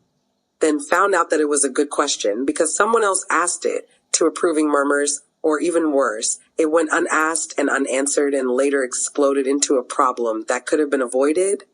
Second, it's because we're too busy. Good questions require time to germinate and grow. When we're overoccupied with things to do, we focus on action at the expense of thinking and questioning. Third, the culture discourages questioning. In authoritarian countries, questions that spring from genuine curiosity are discouraged. In organizations that suffer from some form of what Irving Janis termed groupthink, people who ask awkward questions can quickly be made to feel unwelcome. Even in cultures that value different opinions, a subtler interdiction can operate. Social trends expert Daniel Yankelevich observed that American culture rushes to action. Often, he says, the only question that gets a hearing is, what are we going to do about it? The 4th reason we don't ask questions, says Marquardt, is that we lack the skills required to ask them. Asking good questions stimulates the hunger to know more by opening up exciting new known unknowns. A 6th grade student in California remarked to Dan Rothstein, just when you think you know all that you need to know, you ask another question and discover how much more there is to learn. Chapter 7. The Importance of Knowing. Foreknowledge to the understanding is as acceptable as light to the eyes, and children are pleased and delighted with it exceedingly, especially if they see that their inquiries are regarded, and that their desire of knowing is encouraged and commended. John Locke, Letter to Edward Clarke, September 1st, 1685. At last gleams of light have come. Charles Darwin, letter to J.H. Hooker, January 11th, 1844. In 1999, Sagata Mitra was teaching computer programming to middle-class professionals at a college in New Delhi. Next to the building where he worked was a slum, which his office overlooked. Gazing out of his window, Mitra would occasionally wonder if the children in those overcrowded shacks would ever have the chance to use a computer, and if so, what they might do with it. After class, Mitra's affluent students would share stories about their children, boasting of their high-achieving sons and daughters doing amazing things with expensive computers. Mitra was suitably impressed. But one day, a question dropped into his head and refused to leave. How come it's just the rich people who have these gifted children? The question spurred an impromptu experiment. Mitra made a hole in the boundary wall of the slum and fixed an internet-connected computer monitor and keyboard in it, 3 feet off the ground. Children from the slum gathered around, eyes wide. "What is this?" they asked. Mitra shrugged, pretended ignorance, and walked away. About 8 hours later, Mitra returned to the same spot. He found the children gathered around the computer, browsing the internet. Mitra was dumbfounded. He knew that these children had never touched or even seen a computer before. How had they become competent users of the internet within hours of getting their hands on one? When he told his colleagues, one of them proposed a simple explanation. A teacher must have been passing by and stopped to show the children how to use the mouse. Mitra was skeptical but conceded it was possible. He repeated the experiment in a village 300 miles outside of Delhi, deep in rural India, where the chances of a passing software engineer are very low. When Mitra returned to the village 2 months after installing the computer, he found children happily playing games on it. "We want a faster processor," they told him, "and a better mouse." When Mitra asked them about how they had learned to use the computer, they explained, in tones of mild irritation, that since he had given them a machine that worked only in English, they first had to teach themselves English in order to use it. Mitra repeated his experiment several times in different parts of the Indian countryside, getting the same results everywhere. Video he took of children playing with one of his hole-in-the-wall computers shows them teaching each other, friends teaching friends, younger brothers teaching elder sisters. Mitra began publishing his findings in a series of papers. He summarized his experiments thus: "In 9 months, a group of children left alone with a computer in any language will reach the same standard as an office secretary in the West." He knew this because he had seen it happen over and over again. Mitra now asked an even more ambitious question of his research. Could Tamil-speaking children in a South Indian village learn something that required a really sophisticated level of understanding, in English, from a street-side computer? Mitra suspected that the answer was no, and hoped that this experiment would at least make the case for more teachers. He chose a village and installed computers onto which he downloaded material on DNA replication and left the village's children to it. 2 months later, he returned to test the children. They flunked it. On a visit 2 months after that, the children told him they had still made no progress. Mitra wasn't surprised. Then a little girl raised her hand and explained in broken Tamil and English, "Apart from the fact that improper replication of the DNA molecule causes disease, we haven't understood anything." Mitra realized that the children had made progress even if they weren't aware of doing so, and even if they were still achieving low scores on his test. He decided that they needed an adult supervisor. He asked a young woman, an accountant who spent a lot of time in the village and knew its children, to help him. She told Mitra that she didn't know anything about DNA replication. Mitra advised her to use the grandmother method, stand behind them as they play on the computer, make encouraging noises, and ask them what they're doing. 2 months later, their scores had jumped to 50% on his test. The children of this poor village in Tamil Nadu had caught up with the children Mitra was using as an experimental control, students of a wealthy private school in New Delhi, whose parents were the kind of people to whom Mitra taught computer programming. Mitra, now a professor of educational technology at Newcastle University, believes that the children of southern India have a message for us in the West. It's time to change the way we learn. Our educational systems, he says, are designed to meet a challenge that no longer exists. Our schools are good at producing efficient administrators capable of running an empire, but less good at cultivating curious learners.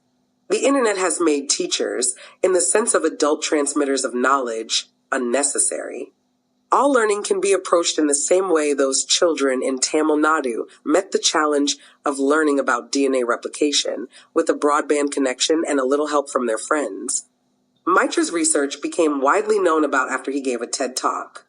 He closes his talk by suggesting that the arrival of the internet demands a radical new conception of human cognition, first articulated by technology visionary Nicholas Negroponte.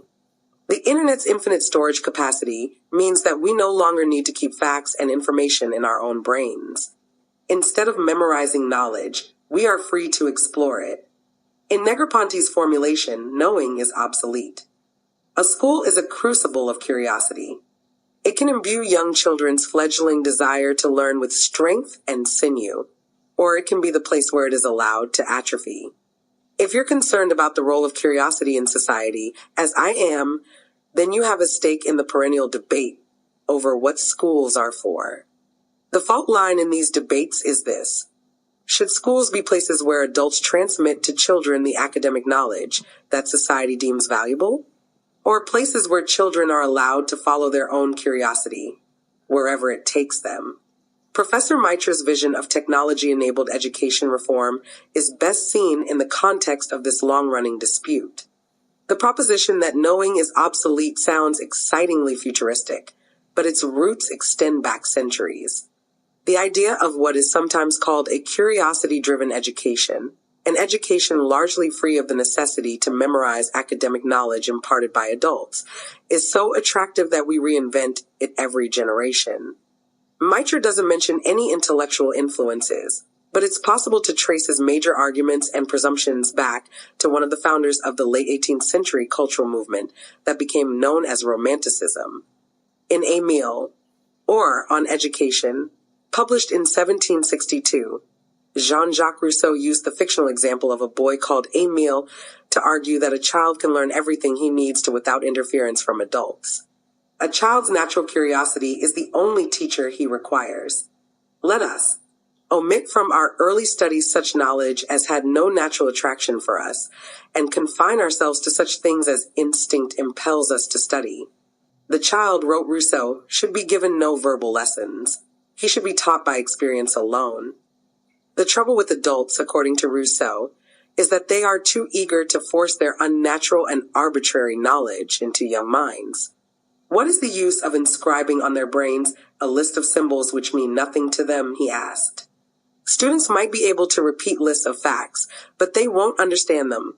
The facts sit in their memories, inert and useless, destroying their ability to think for themselves. Making children learn information alien to their personal experience represents an assault on their nature. No. If nature has given the child this plasticity of brain which fits him to receive every kind of impression, it was not that you should imprint on it the names and dates of kings. The jargon of heraldry, the globe, and geography, all those words without present meaning or future use for the child, which flood of words overwhelms his sad and barren childhood. Rousseau was an original thinker and a moving writer, and his argument that the natural curiosity of children is stifled by adult pedagogy became a multi-generational meme, an idea that replicates itself. Throughout the next 2 centuries and into the current one, the story of Emile has been told and retold in multiple versions, using different language and with different reference points, but with the same underlying themes. In the late 19th and 20th centuries, a series of thinkers and educators founded progressive schools, the core principle of which was that teachers must not get in the way of the child's innate love of discovery. Traditional academic subjects such as history or languages or arithmetic were relegated in importance. After all, few children seem naturally interested in them. The emphasis was put on learning by doing, hands-on experience, rather than verbal exchange. Instructional teaching was banned or limited, exercises in play and self-expression encouraged. Maria Montessori schools form the most celebrated example of the progressive philosophy in action. Larry Page and Sergey Brin both attended Montessori schools and credit the Montessori ethos as a contributor to their success. In the 1970s, Paulo Freire, an influential Brazilian education scholar, criticized teachers who filled students with facts alien to their existential experience. Rather than treating pupils like bank accounts in which we deposit information, he said, "The job of education is to help children take responsibility for themselves." The contemporary version of this progressive philosophy is associated with the phrase learning skills. Montessori and her contemporaries believe passionately in education for its own sake. The proponents of learning skills are more concerned with how schools prepare students for the world of work. They share the progressive belief that schools should spend less time on teaching specific knowledge of specific subjects. Instead, they argue schools should focus on abstract skills such as creativity, problem solving, critical thought, and curiosity. Such skills, it is said, will equip children for whatever the future throws at them. It's a philosophy that has made its way deep into the educational mainstream. It can be found wherever you see an approving reference to students taking control of their own learning, or a teacher criticized for spending too much time on instruction instead of allowing children to express themselves. A report published on the website of a British teaching union states, plainly, a 21st century curriculum cannot have the transfer of knowledge at its core. In recent years, the learning skills cause has been joined by technological visionaries, hot with the entrepreneurial, do-it-yourself spirit of Silicon Valley. The age of Wikipedia and Google might have been conceived of by Rousseau in a dream. Any child with an iPad can explore the world's knowledge as she pleases, without the interference of teachers. Educational consultant Sir Ken Robinson says that children don't need to be helped to learn. They are born with a vast, voracious appetite for learning. Tea starts to dissipate when we start to educate them and force-feed them education. Now that the web saves us from the task of memorizing facts, schools can focus exclusively on developing their thinking skills. The songs sound contemporary, but the melodies would have been perfectly familiar to the first readers of a meal. Industrialism is cast as the enemy, and traditional categories of knowledge are regarded with suspicion. An emphasis on personal experience is accompanied by plangent paeans to the unhindered curiosity of children. The irony of 21st century skills is that it represents an ideal of learning that first emerged when France had an emperor and America was a British colony. Its proponents often fail to acknowledge their intellectual ancestry, which is odd but hardly unforgivable. What's less understandable is that their ideas have been proven false, repeatedly, shown to contradict everything modern science tells us about learning, yet are still discussed as if new, shiny, and bursting with possibility. We now know that Rousseau was wrong. The curiosity of children does not work in anything like the way he believed or his contemporary adherents propose. His ideas are seductive, but the reason they have to be constantly reinvented is that they do not work. To understand why, let's start with 3 misapprehensions about learning, common to supporters of curiosity-driven education. 1. Children don't need teachers to instruct them. Those who think the natural curiosity of children is stifled by pedagogical instruction overlook something fundamental about human nature. As a species, we have always depended on the epistemic endowment of our elders and ancestors. Our generation didn't need to rediscover fire or how to build a skyscraper. Every scientist stands on the shoulders of giants. Every artist works within or against a tradition. A baby learning language from the adults around her is the most recently formed link in what Paul Harris termed an ancient tutorial system. The unusually long period for which children are dependent on adults is a clue that humans are designed to learn from others, rather than merely through their own explorations. Though the extent and intensity of adult-child instruction vary, adults in every culture teach their offspring. Harris quotes a Capella father in Liberia. "If I am cutting brush, I give him the machete for him to know how to cut brush. If work becomes hard, I'll show him how to make it easier." The deliberate teaching of our young, rather than being a modern perversion of human nature, is part of our biological heritage. It was Rousseau, conceiving of Emil learning about the world in magnificent isolation, who denied human nature. The weight of empirical evidence suggests that unguided learning is something of an oxymoron. Richard Mayer, a cognitive scientist at the University of California, examined studies carried out from 1950 to the 1980s, comparing unguided learning with more traditional methods. In each case, children learn more and better under the old method of adult instruction than in the experimental classrooms. Mayer noted that the same ideas, under different names, recurred again and again over the decades, despite never having been shown to work. Teachers aren't there only to provide direct instruction on what and how to learn, of course, but this is the core of what they should do. Researcher John Hattie synthesized more than 800 meta-analyses of the success of different teaching approaches. The three most powerful teacher factors, those most likely to lead to student success, were feedback, quality of instruction, and direct instruction. In other words, traditional teaching, the transmission of information from adults to children, is highly effective when skillfully executed. This ought to be obvious, but Hattie says that when he shows trainees the results of his research, they are stunned because they have usually been told that direct instruction is a bad thing. In the absence of knowledge imparted by adults, children's natural curiosity takes them only so far. Epistemic curiosity, as we learned at Baby Lab, is a state of being ready to learn. Unless a child's readiness to learn is fed by knowledge, it can quickly fade. Students trying to learn science in the absence of direct instruction become discouraged and confused, or pick up misconceptions that harm their learning later. The internet doesn't solve this problem, it makes it worse. Imagine a group of children trying to learn about Darwinian evolution, for example, armed only with a broadband connection. How many would end up concluding that it is a Satanist plot? Some of them might learn some valuable information, but only after wasting a lot of time struggling to distinguish spurious nonsense from informed discussion. Independent learning is a great goal. But if children are made to start there, most won't get much further.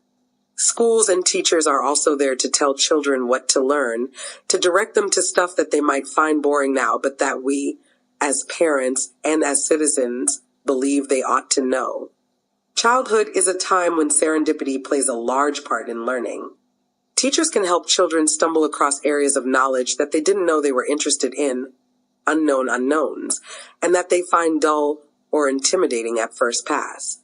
How can you know you have a passion for the plays of Shakespeare if you read the first pages of Hamlet, and all you see is gibberish? A teacher who can decipher that gibberish and persuade the child it is worth persisting can change someone's life. Children need to gain enough information to be conscious of their own information gaps, and sometimes that requires firm direction. Without it, we condemn them to be forever uninterested in their own ignorance. Of course, there are classrooms and schools in which the curiosity of children is suffocated by unimaginative teachers who make them memorize facts without bothering to make those facts interesting. But to conclude from this that teacher instruction is, in principle, a bad thing represents a wild leap in the wrong direction. If children are to become wise and skillful operators of the cultural survival vehicle into which they have been born, we need to help them locate the controls. 2. Facts kill creativity. The TED Conference makes all of its talks freely available online. It has hosted heads of state, rock stars, Nobel Prize, winning scientists, and billionaires, but its most viewed talk ever is by a genial middle-aged education consultant from Liverpool who was, until he spoke at TED, little known. Sir Ken Robinson's 2008 talk on educational reform, entitled Do Schools Kill Creativity, has now been viewed more than 4 million times. In it, Robinson cites the fact that children's scores on standard tests of creativity decline as they grow older and advance through the educational system. He concludes that children start out as curious, creative individuals, but are made duller by factory-style schools that spend too much time teaching children academic facts and not enough helping them express themselves. Sir Ken clearly cares greatly about the well-being of children, and he is a superb storyteller, but his arguments about creativity, though beguilingly made, are almost entirely baseless. Creativity starts in combination. Scottish Enlightenment philosopher David Hume pointed out that there is nothing particularly interesting about the idea of gold or about the idea of a mountain. But a gold mountain? Now you have something. Progressive educationalists like Robinson frame existing knowledge as the enemy of new ideas. But at the most basic level, all of our new ideas are made up of old ones. To imagine a winged horse, you first need to be familiar with the ideas of horses and wings. To create a smartphone, you need to know about computers and phones. The more existing ideas you have in your head, the more varied and richer will be your novel combinations of them, the greater your store of reference points and analogies. A fact is a particular class of idea about the world, and it can be put to work in a lot of different ways. We romanticize the curiosity of children because we love their innocence. But creativity doesn't happen in a void. Successful innovators and artists effortfully amass vast stores of knowledge, which they can then draw on effortlessly. Having mastered the rules of their domain, they can concentrate on rewriting them. They mix and remix ideas and themes, making new analogies and spotting unusual patterns until a creative breakthrough is achieved. Researchers who study innovation have found that the average age at which scientists and inventors make breakthroughs has increased over time. As knowledge accumulates across generations, it takes longer to acquire it, and thus longer to be in a position to supersede or add to it. Even geniuses have to accumulate knowledge of their field for years before they can produce masterpieces. Mozart, the archetypal child prodigy, was in the 12th year of his career when he composed his first piece of enduring artistic value.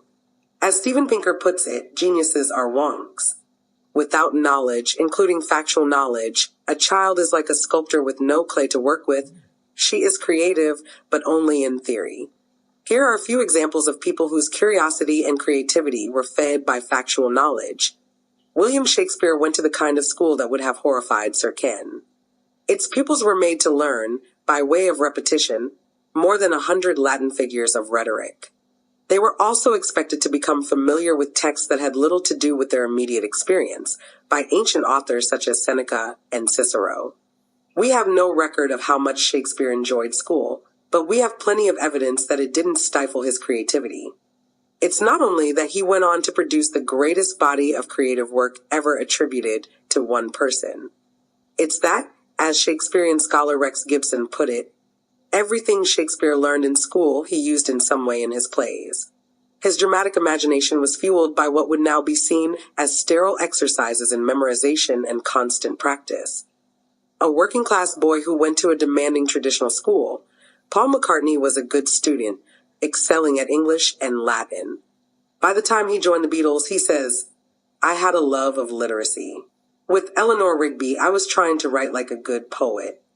In an 1844 letter to his friend J.D. Hooker, Charles Darwin makes it clear that his great insight emerged from the methodical accumulation of facts. "I was so struck with distribution of Galapagos organisms that I determined to collect blindly every sort of fact which could bear in any way on what are species. I have never ceased collecting facts. At last gleams of light have come, and I am almost convinced that species are not immutable." Jacob Rabineau, a prolific inventor with more than 200 registered patents, was interviewed by psychologist Mihai Csikszentmihalyi about the requirements for creative thought. Rabineau thought the most important was a big database of memorized knowledge. If you're a musician, you should know a lot about music. If you were born on a desert island and never heard music, you're not likely to be a Beethoven. You may imitate birds, but you're not going to write the Fifth Symphony. The earlier you start building your database, the better. So you're brought up in an atmosphere where you store a lot of information. The small differences at the beginning of life become enormous differences by the time you've done it for 40, 50, 80 years. Good teachers help to create this atmosphere.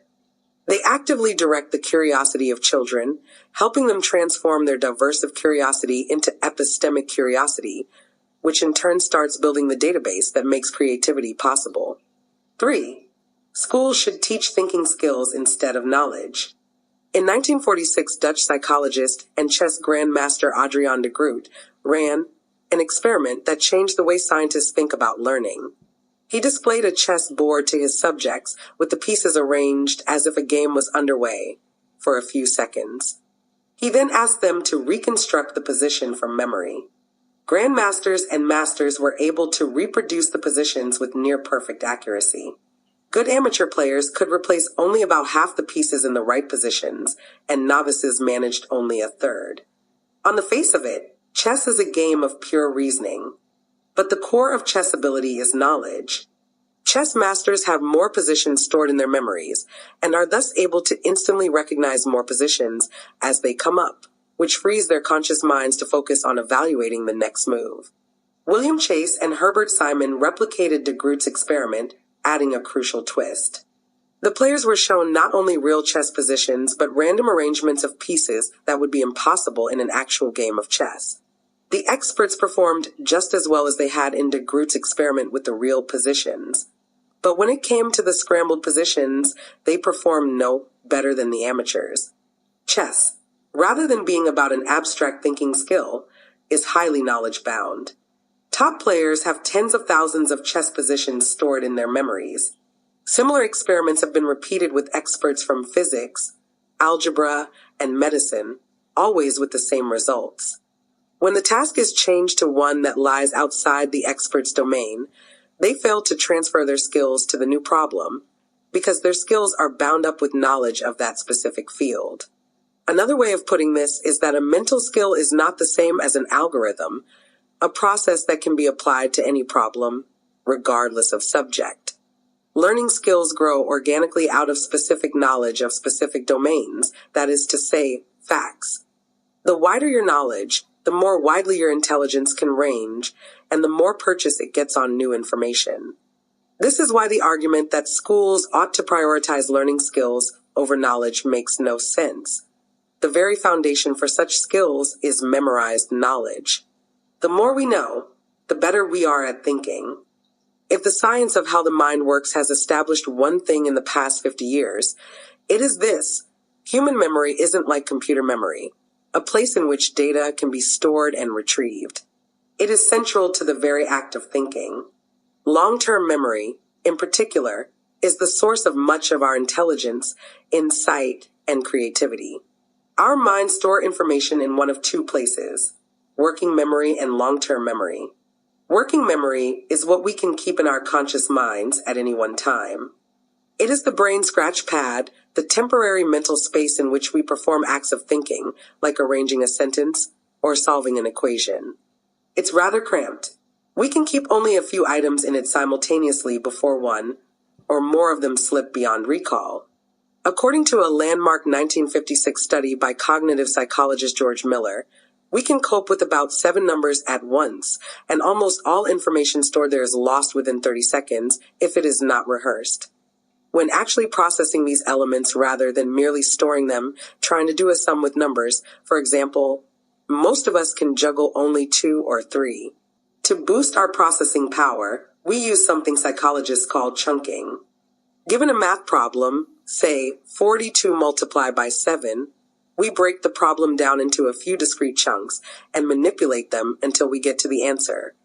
But it's hard because first you have to form one chunk, and then you have to hold it in your working memory while you perform the next chunking operation, before finally adding the two together. Often, somewhere between those operations, one chunk drops out of our working memory, and you have to start again or give up. If working memory were a piece of software, we'd be tempted to take it back to the store and request an upgrade. Even when we use chunking, its limits make any act of multi-element thinking very difficult. Luckily, we have an extraordinary ability to cheat its constraints. If working memory has the dimensions of a studio apartment, long-term memory is the brain's giant underground warehouse. It's a space for everything we've picked up along the way. Words, names, capital cities, card tricks, scientific ideas, Greek myths, the procedure for calculating the length of the hypotenuse, or how to change a fuse. Some of these items take an effort to retrieve, but many can be summoned up effortlessly, instantly, and intuitively. This facility greatly improves our ability to think. As an example of what I mean, give yourself 5 seconds to memorize the following string of 14 digits: 7483058289406. I'm guessing that you found this impossible. Most people would, because you had to rely on your short-term memory. Now attempt the same with this string of 24 letters. Lucy in the sky with diamonds. This time, you barely needed a second. The contrast is so striking that it seems like a completely different problem. But fundamentally, it is the same. Both are strings of arbitrary symbols. In one case, numbers, in the other, letters. The real difference is that one of them triggers a set of associations with knowledge stored in our long-term memory. We can chunk the letters into words we know, and we can chunk the words into a sentence we recognize as grammatical. We can chunk the whole phrase as the title of a song by the Beatles because of our background knowledge of popular culture. The knowledge we have stored deep in our database has made our thinking faster and easier. Let's return to mental arithmetic. You can probably solve a problem such as 2211 with relative ease because you are able to use chunks of knowledge in your long-term memory. You know that 2210 is 220 because you remember that anything multiplied by 10 involves adding a 0 to the end. So then all you need to do is add 22 to 220, and that's something your working memory can handle on its own. If you don't have such knowledge committed to long-term memory, the whole process becomes much more arduous, even if you have learned the process of multiplication. Long-term memory is the hidden power behind the throne of cognition. Without it, none of us would be able to cross a busy road, make an omelet, or write an email. The more complex the mental operation, the bigger role it plays. When a tennis player selects a shot, an airplane pilot responds to turbulence, or a lawyer constructs her argument, they are instinctually drawing on a storehouse of similar situations they have built up over years that enables them to instantly recognize the basic characteristics of the new situation and respond. Without having to think it through from first principles. Knowledge makes you smarter. People who know more about a subject have a kind of X-ray vision. They can zero in on a problem's underlying fundamentals, rather than using up their brain's processing power on getting to grips with the information in which the problem comes wrapped. In a classic experiment, learning expert Michaeline Chi and her fellow researchers asked physics novices and experts to sort physics problems into categories. The novices sorted the problems according to their surface features, whether the problem featured a spring or an inclined plane. The experts classified the problems according to the physical law needed to solve it. Thinking skills like this can't be taught directly. They grow out of knowledge. Critics of fact-based learning will sometimes ask, why does it matter if a child knows the date of the Battle of Hastings? It matters because facts stored in long-term memory are not islands unto themselves. They join up with other facts to form associative networks of understanding. Knowing the date of the Battle of Hastings enables you to place it, however roughly, in relation to, say, the date of the signing of the Magna Carta and the accession of Queen Elizabeth I to the throne. Once you have that kind of chronological scaffolding in place, you can, as it were, forget it. It gets chunked into your long-term memory, freeing you to start grappling with deeper questions, like the evolution of English nationhood. This is why curiosity, like other thinking skills, cannot be nurtured or taught in the abstract. Rather than being stifled by factual knowledge, it depends on it. Until a child has been taught the basic information, she needs to start thinking more deeply about a particular subject. It's hard to develop her initial curiosity into enduring curiosity, to get her to the stage where she is hungry for more knowledge about English history and ready to ask her own probing questions about it. Sir Ken Robinson has it precisely the wrong way around when he says that the natural appetite for learning begins to dissipate once children start to be educated. The curiosity of children dissipates when it doesn't get fed by knowledge imparted by parents and teachers. Even when they find something interesting to begin with, children without adequate background knowledge of a subject will soon give up on learning about it, deciding that it's just not for me. Knowledge gives curiosity staying power. Why doesn't the internet free us all from the onerous responsibility of memorizing the names of 19th century prime ministers, or chemical elements, or the spelling of words? The question is based on the same fundamental misconception of how the brain works. When we search for information on the web, we are deploying that blunt and limited instrument, working memory. The less we know in the first place, the more brain power we have to expend on processing, comprehending, and remembering what we've read, and the less we have left over to reflect on it. The emptier our long-term memories, the harder we find it to think. Anyone who stops learning facts for himself because he can Google them later is literally making himself stupid. Children who aren't encouraged by adults to commit information to their long-term memories are having their potential damaged and their desire to learn stymied. When we abandon them to the internet, we are leaving their epistemic curiosity to die. The opposition that progressive thinkers make between knowledge and curiosity is not only false, but harmful. It is most likely to hurt the children whom progressives often say they want to help most, those at the bottom of society.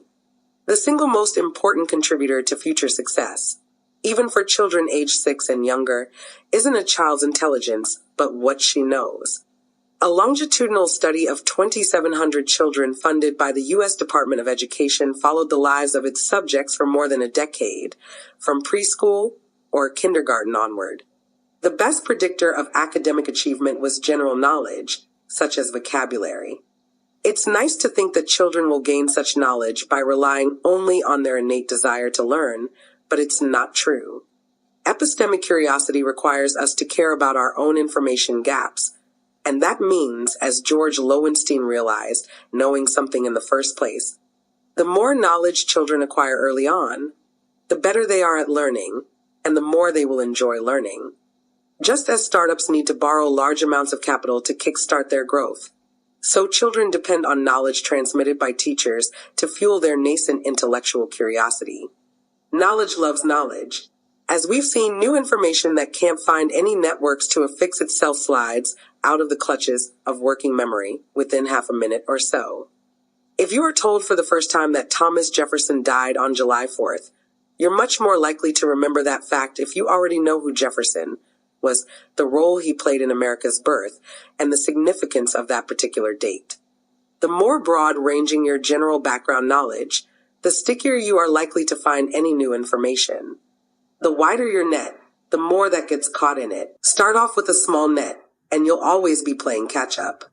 Knowledge is subject to what sociologists call a Matthew effect, named after a verse from the Gospel according to Matthew. For whosoever hath, to him shall be given, and he shall have more abundance. But whosoever hath not, from him shall be taken away even that he hath.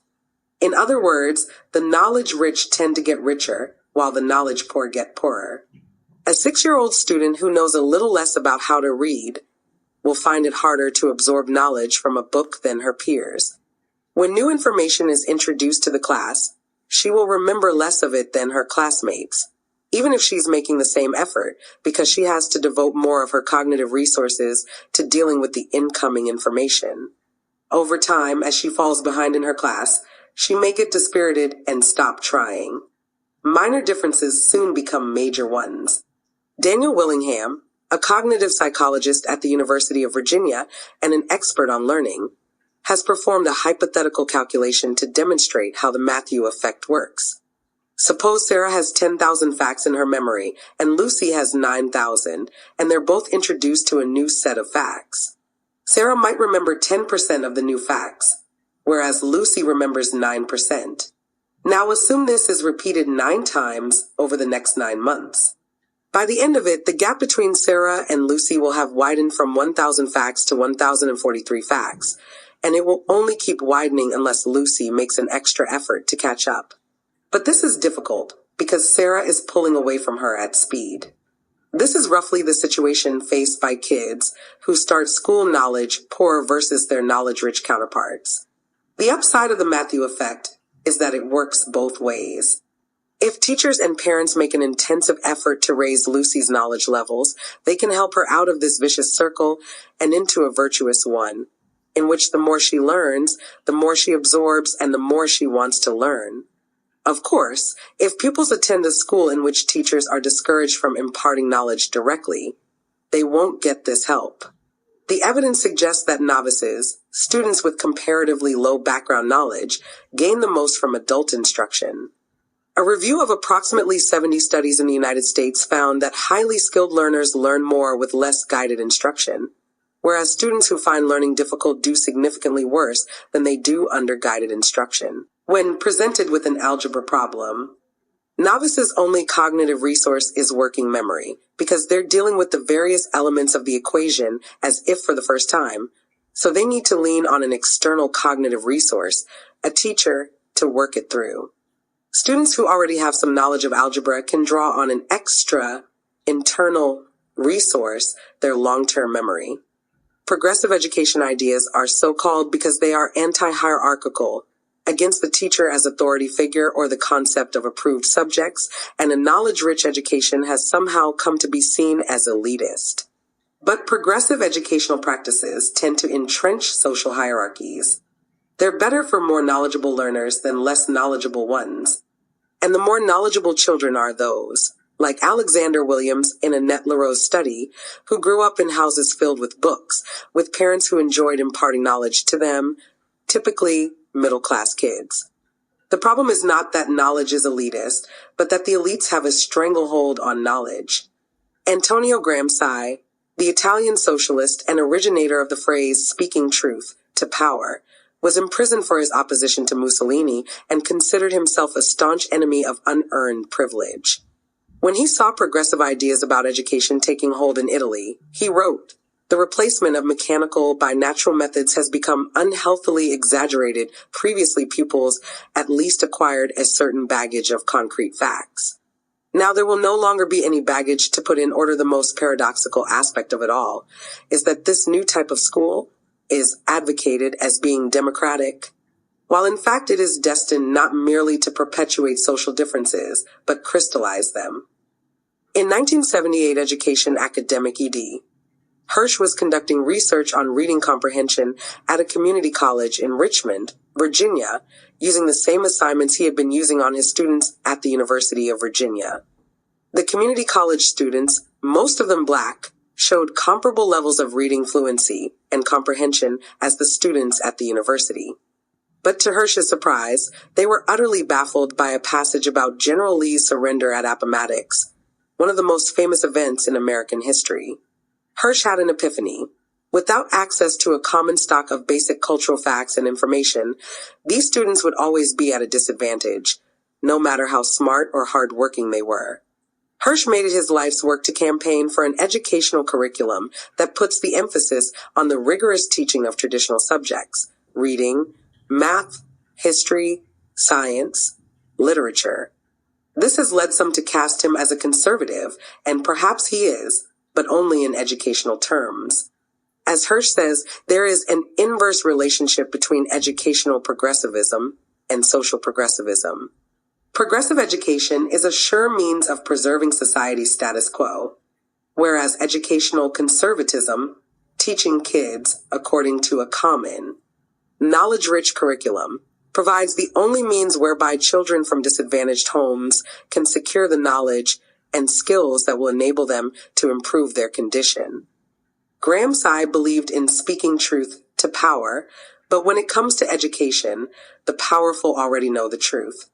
Knowledge forms the bedrock of what sociologist Pierre Bourdieu termed cultural capital, the shared reference points that smooth and deepen relationships between the powerful in any given society.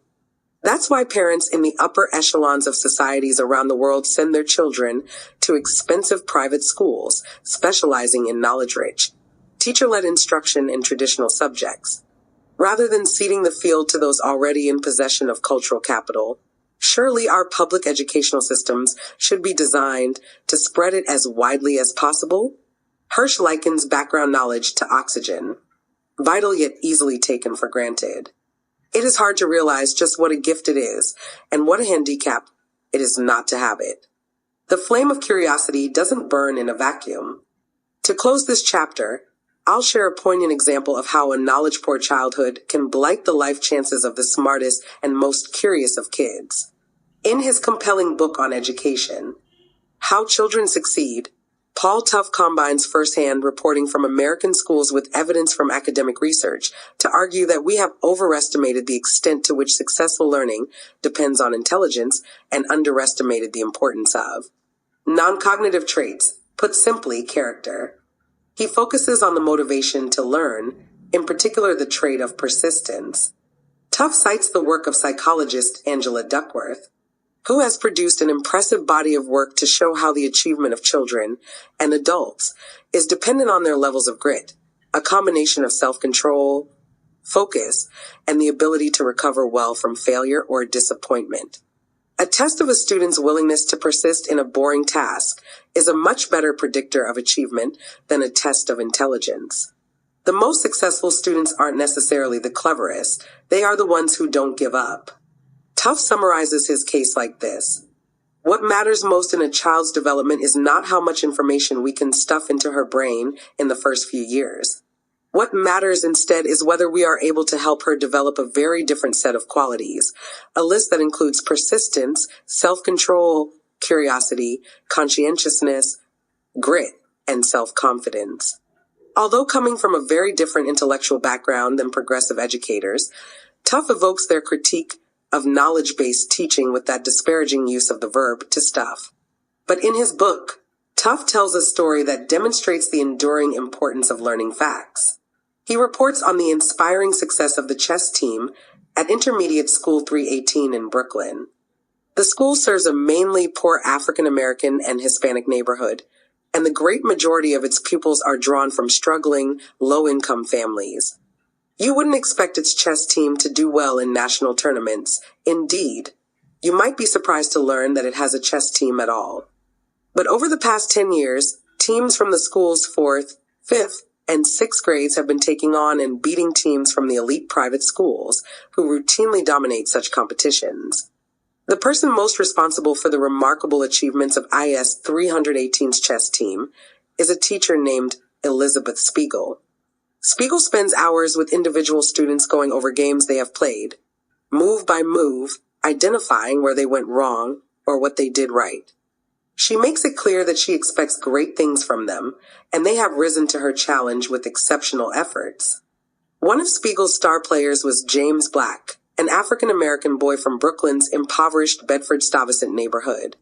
With Spiegel's help, James became a chess master before the age of 13, one of only 3 African-Americans to do so, and had won a national championship. Tough tells us about how Spiegel took on the challenge of preparing James for the entrance exam to Stuyvesant, New York City's most selective public high school. She was warned it was an impossible goal, not least by her vice principal, who pointed out that it was unheard of for a pupil who had achieved consistently low scores on standardized statewide tests, as James had, to ace an exam for an elite school. Spiegel elected to ignore such advice. She knew James was exceptionally intelligent and intellectually curious. She had seen how quickly he absorbed knowledge about the game of chess. With intensive tutoring, she believed James would make it.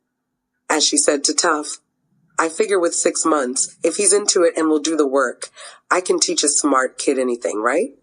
Not just a smart kid, in fact, but a kid who had shown exceptional qualities of curiosity, application, and persistence of grit. It's a story that demands a happy ending, a triumph over the odds. Apart from being emotionally satisfying, such an ending would support the argument of Tough's book that the cultivation of character is the trump card in educational achievement. But Tough is an honest reporter, and as he tells it, the story of Spiegel and James ends up suggesting something else.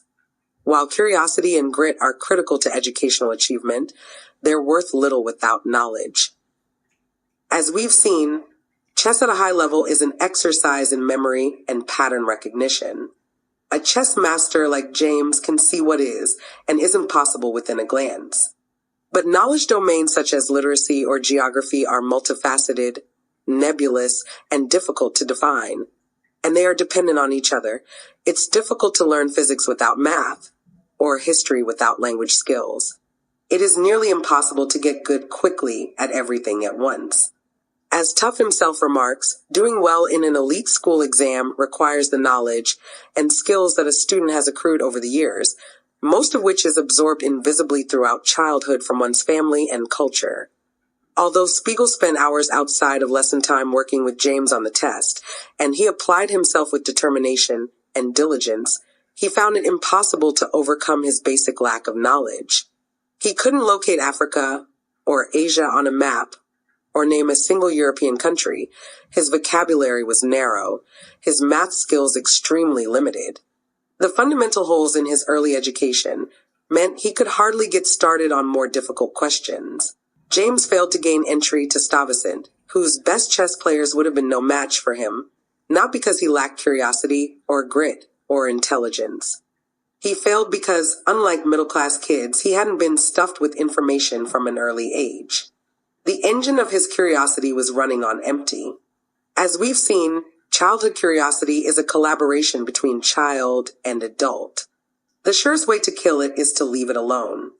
Epistemic curiosity is not a natural state of mind requiring only the removal of obstacles to flourish, but a joint project that needs to be worked at.